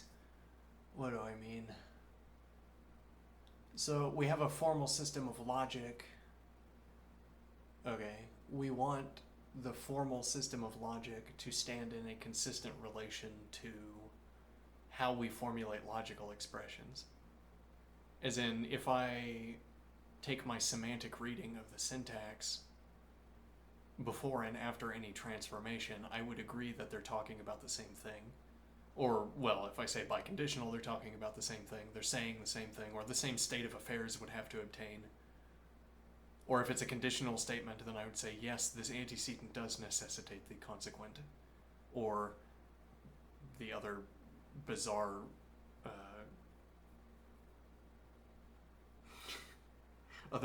interpretation of the conditional expression might also obtain.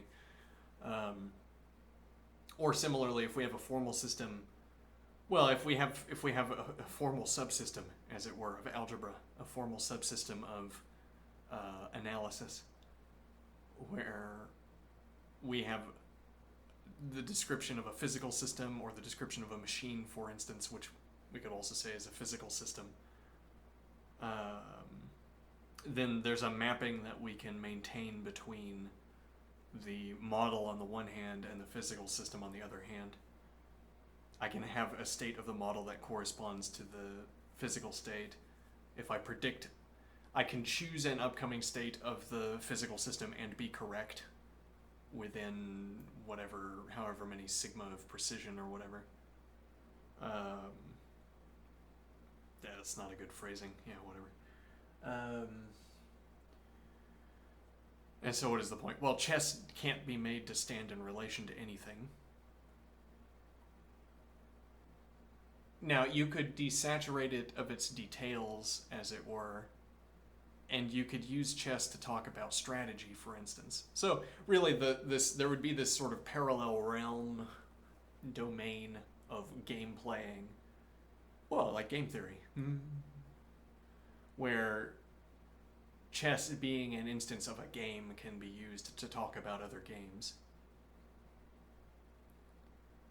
There's an idea here. You could code a physical system. You could code up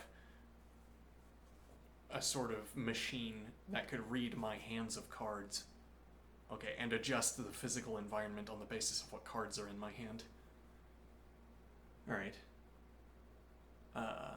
Like cheaply, you could have a light display or a background lighting that changes based on whether I have a card or not. And now I'd be able to point at my environment and say that light is red because I do not have that card in my hand. And then this would be a mapping between the model. Well, it would be a mapping between our object of discourse, this card, and the physical state. But what is this idea here?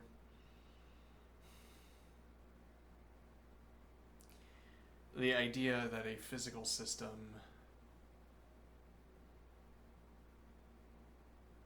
that our models have a mapping to physical systems. Our mathematical models for physical systems have mappings to physical systems. Whereas we can't map chess to anything. We can't map chess to physical systems. We can map chess to other games. I could say, for instance, I have two options here. Okay? And now if I desaturate a game of chess or if I desaturate a game of some other kind sufficiently, I can use the same description. Or, which is a different way of saying that I could have someone playing chess and I could have someone playing Go, and I could put, quote, the same quote under both. I could say I have two options, and according to some mode of analysis for either the chess position or the Go position, this would be an accurate analysis. Okay. So when I say desaturated of detail, I mean that you remove the detail of what game I'm playing somehow. You sort of abstract that notion away. So you have some abstract way of representing the having of an option, and then in the image you'd have that abstract depiction. I have two options. Look, there they are. The abstract option. Okay. And then you'd say this is a way of depicting either the chess player who has two options, or the Go player who has two options, or the poker player who has two options, or the etc. Okay, and then in that regard, you could have a mapping between a chess position and a card game position. Presumably you couldn't analyze the chess position and thereby conclude something about what the other player should do. You would have to be analyzing, as it were, the desaturated image. So the player is sitting there with two abstract instances of an option. Okay, and you say, in cases like this, where you have two options, you should carefully consider both of them. Okay, you could freely say that about chess or poker or Go or whatever. Shogi, sure.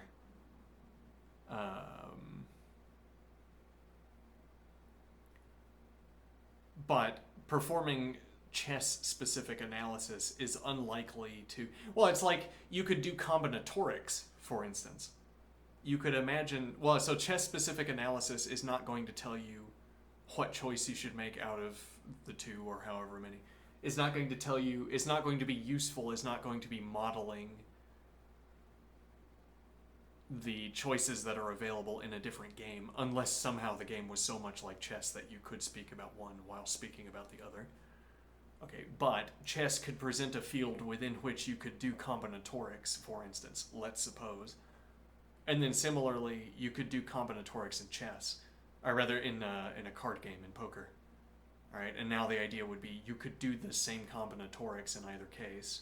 You could write out the same combinatoric expression and then perform the calculation, and it would be the correct expression and calculation to have performed in either case according to some standard of correctness. Okay. And this would still be contentless, I want to say. Contentless. because it's not chess specific. You would need to get into the details of the behavior of pieces or something, as opposed to continuing to extend the idea of option, of choice, the number of options you have available or what have you. Okay. Then again, you can't map anything to chess. Now, this idea of having a system that reads the cards in my hand and changes the lighting accordingly. The idea would be, well, there we can have a model between. It could change the coloring of the lighting could change based on my likelihood of winning, the percent chance of winning with my hand. Okay, and now we want to say my card hand is a model of the lighting because I have a function that takes my card hand and outputs a lighting value, and that is the lighting value given this card hand. Okay, now in that regard, we could establish mappings between poker hands and physical events. They don't fall out of nature itself, though, unlike with the physical event that falls out of nature. Yeah. So the problem with chess is that we can't map anything to it. Well, because chess-specific knowledge is not... You can't verbatim take chess analysis and use it to explain a real position to yourself, something else, some other activity to yourself. Now, though, something like the tactics and strategy distinction. Right, the tactics and strategy distinction. That seems broadly applicable, though that's really a way of saying that there are many games where tactics and strategy is a reasonable distinction to make. There are also a small number of non-games, things we would not want to call a game, where tactics and strategy are relevant. But then more pluralitous or more proliferous are examples where the tactics-strategy distinction is relevant in a game. Okay. And now what is the idea?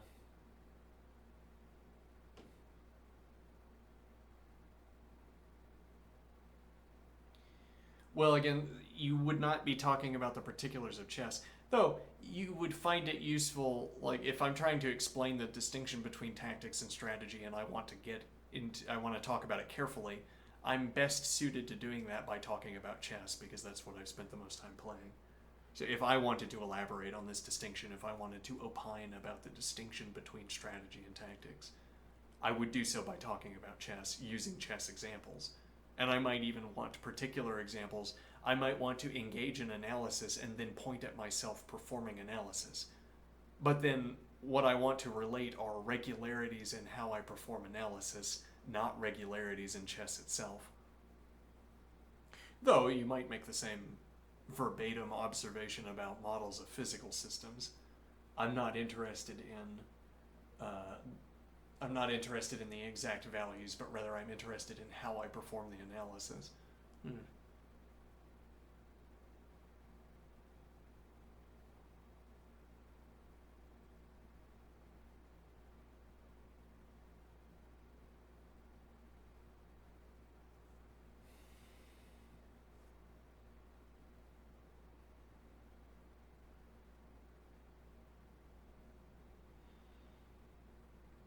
We might spend an hour after dinner.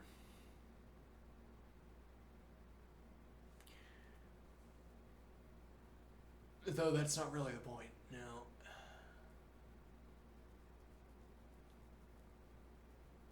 Worth giving it a shot, though.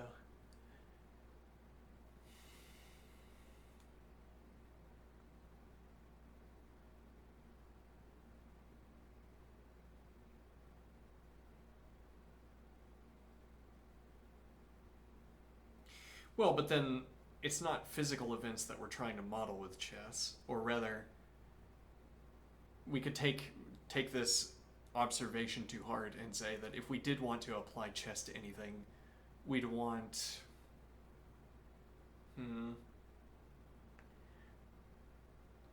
Well, I mean, as noted, if we're going to carry over our analysis from chess, it's not going to be about chess positions. Rather, we would note regularities in our analysis. So if I wanted to take lessons from chess, I would note regularities in my analysis and ask myself, could such regularities be details of a different domain, as it were? I mean, I notice these regularities in analysis, whatever they are. Can I describe my... I don't know, I'm in some kind of competition. I'm not competitive myself, so I don't compete in anything. So I don't have any concrete examples here. But, I'm playing some other kind of game, and I could ask, what are habits of analysis that are good in chess, and is there a correlate in this other context? Is there something that it is like to perform studious analysis of this game, for instance?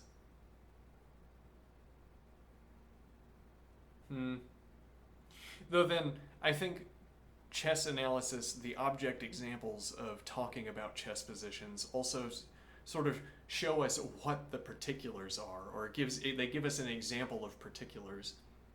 It's like if I wanted to perform chess-like analysis on Magic, the Gathering, cards, or decks, okay, obviously there's going to have to be some translation process from analysis of chess to analysis of these card games.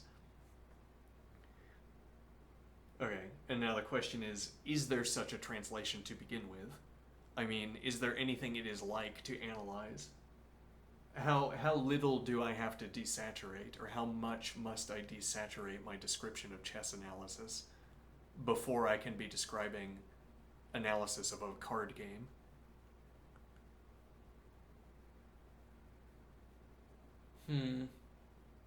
Interesting. And now what is the idea?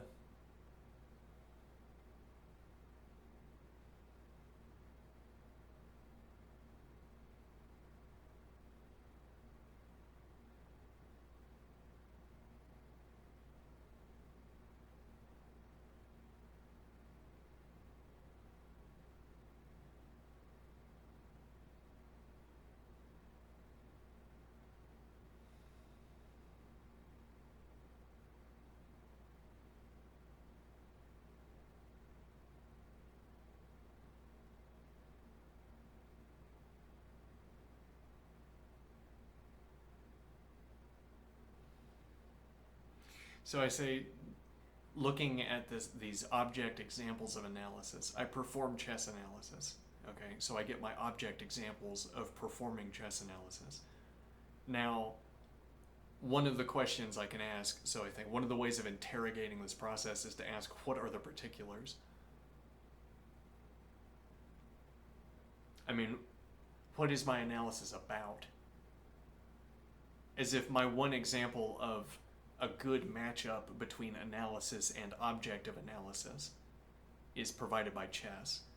So if I want in the future to match up objects of analysis with analysis well, I only have chess as an example.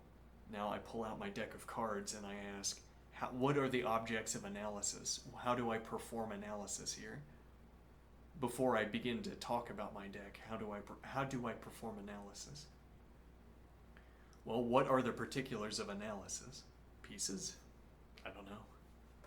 Probably would not want to say pieces because that steps too far out, as in it assumes too little knowledge about chess analysis. You don't analyze pieces. I mean, even if, like, you don't talk about how the piece moves, for instance. Similarly, you would not take out a card and talk about what the card does.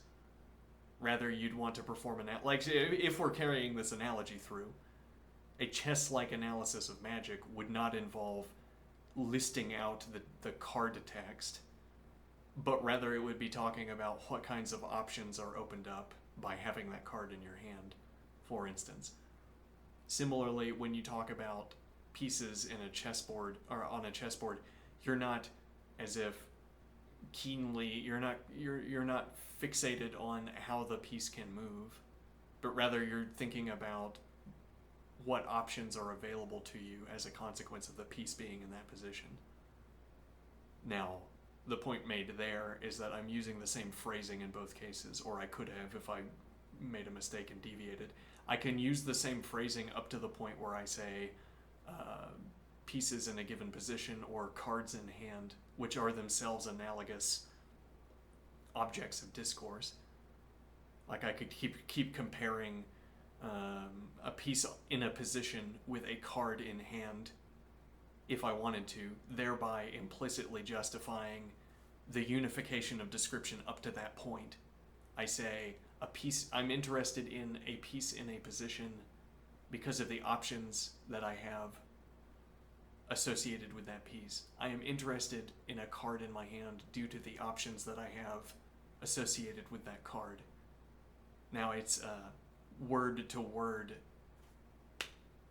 translation between these two, and that isn't a coincidence, though it's also not a mechanical necessity.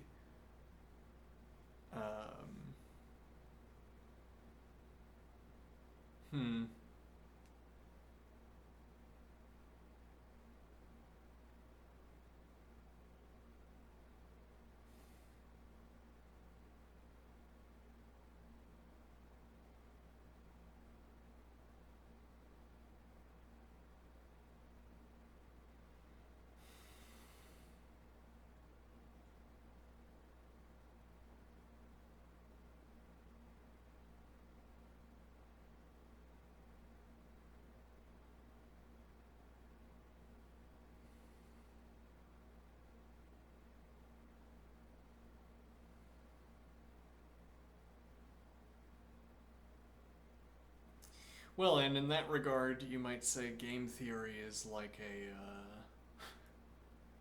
it's a way of de-islanding all this time spent playing games. Which is not to say that game theory is a good model for game strategy, but rather that game theory is more likely to allow for using game states as examples, or more likely to allow a translation of intricate observations about games into a kind of formal language. I'm not so interested in game theory, though.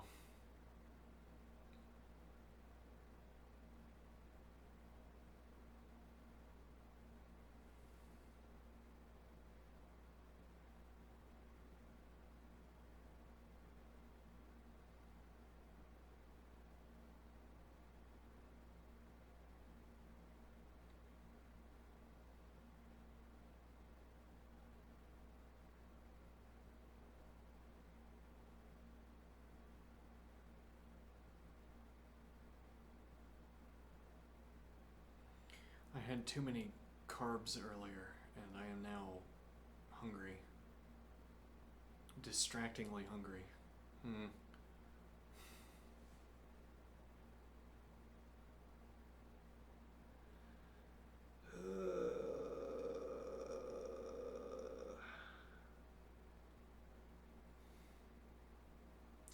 Fun ideas.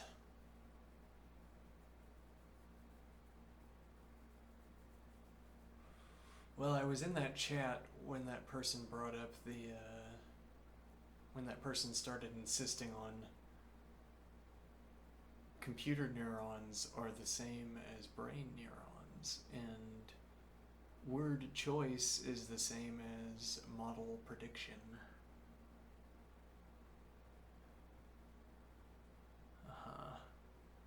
And I thought, this is not a place to discuss this. But nevertheless, yeah, I'm awkward in chat. I'm not a good chatter.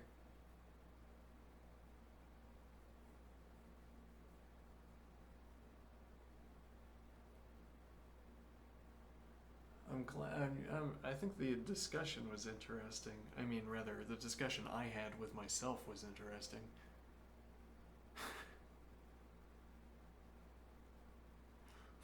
Full of hidden nuance and complexity.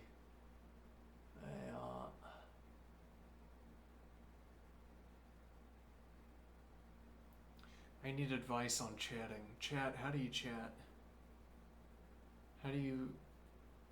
How do you so consistently find such meaningless things to say?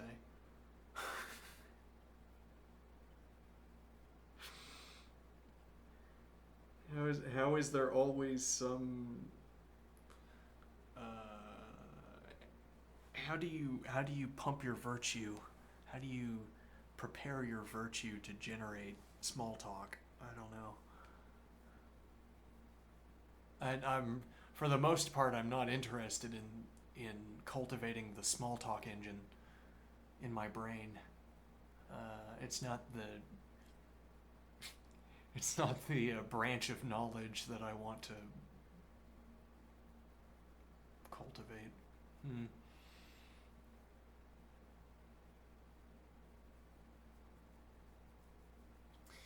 I'm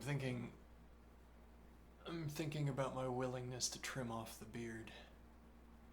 It's the first time I've grown my beard. I would keep a mustache.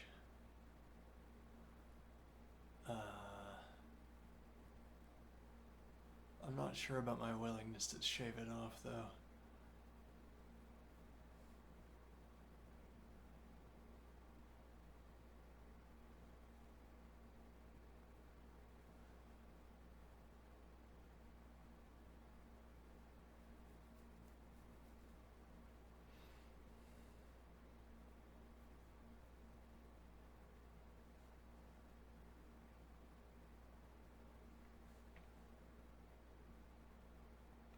My opinion will update as it gets warmer. Will it, though? Because it's not like I'm going outside.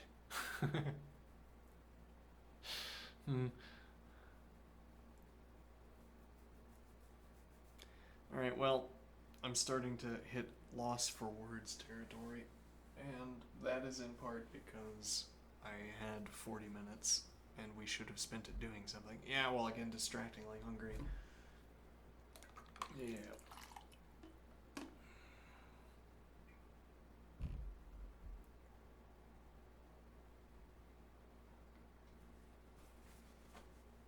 What time is it?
I don't know. I feel like I'm at a point in my life where melody is just, it's all cheesy. Every melody is cheesy.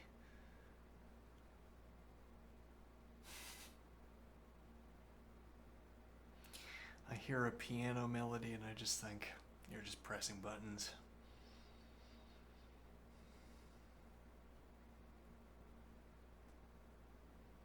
I could type that melody.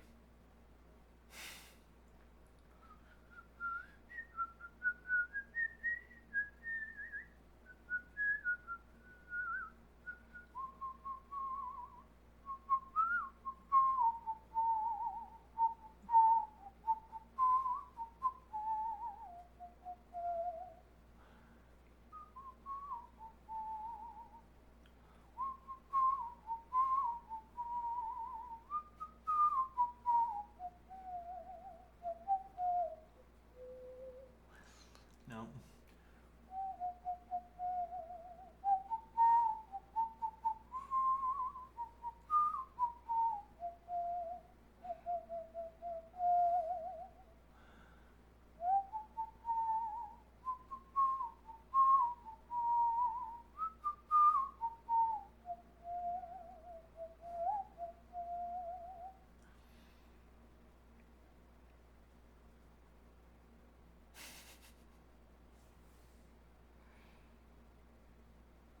All right.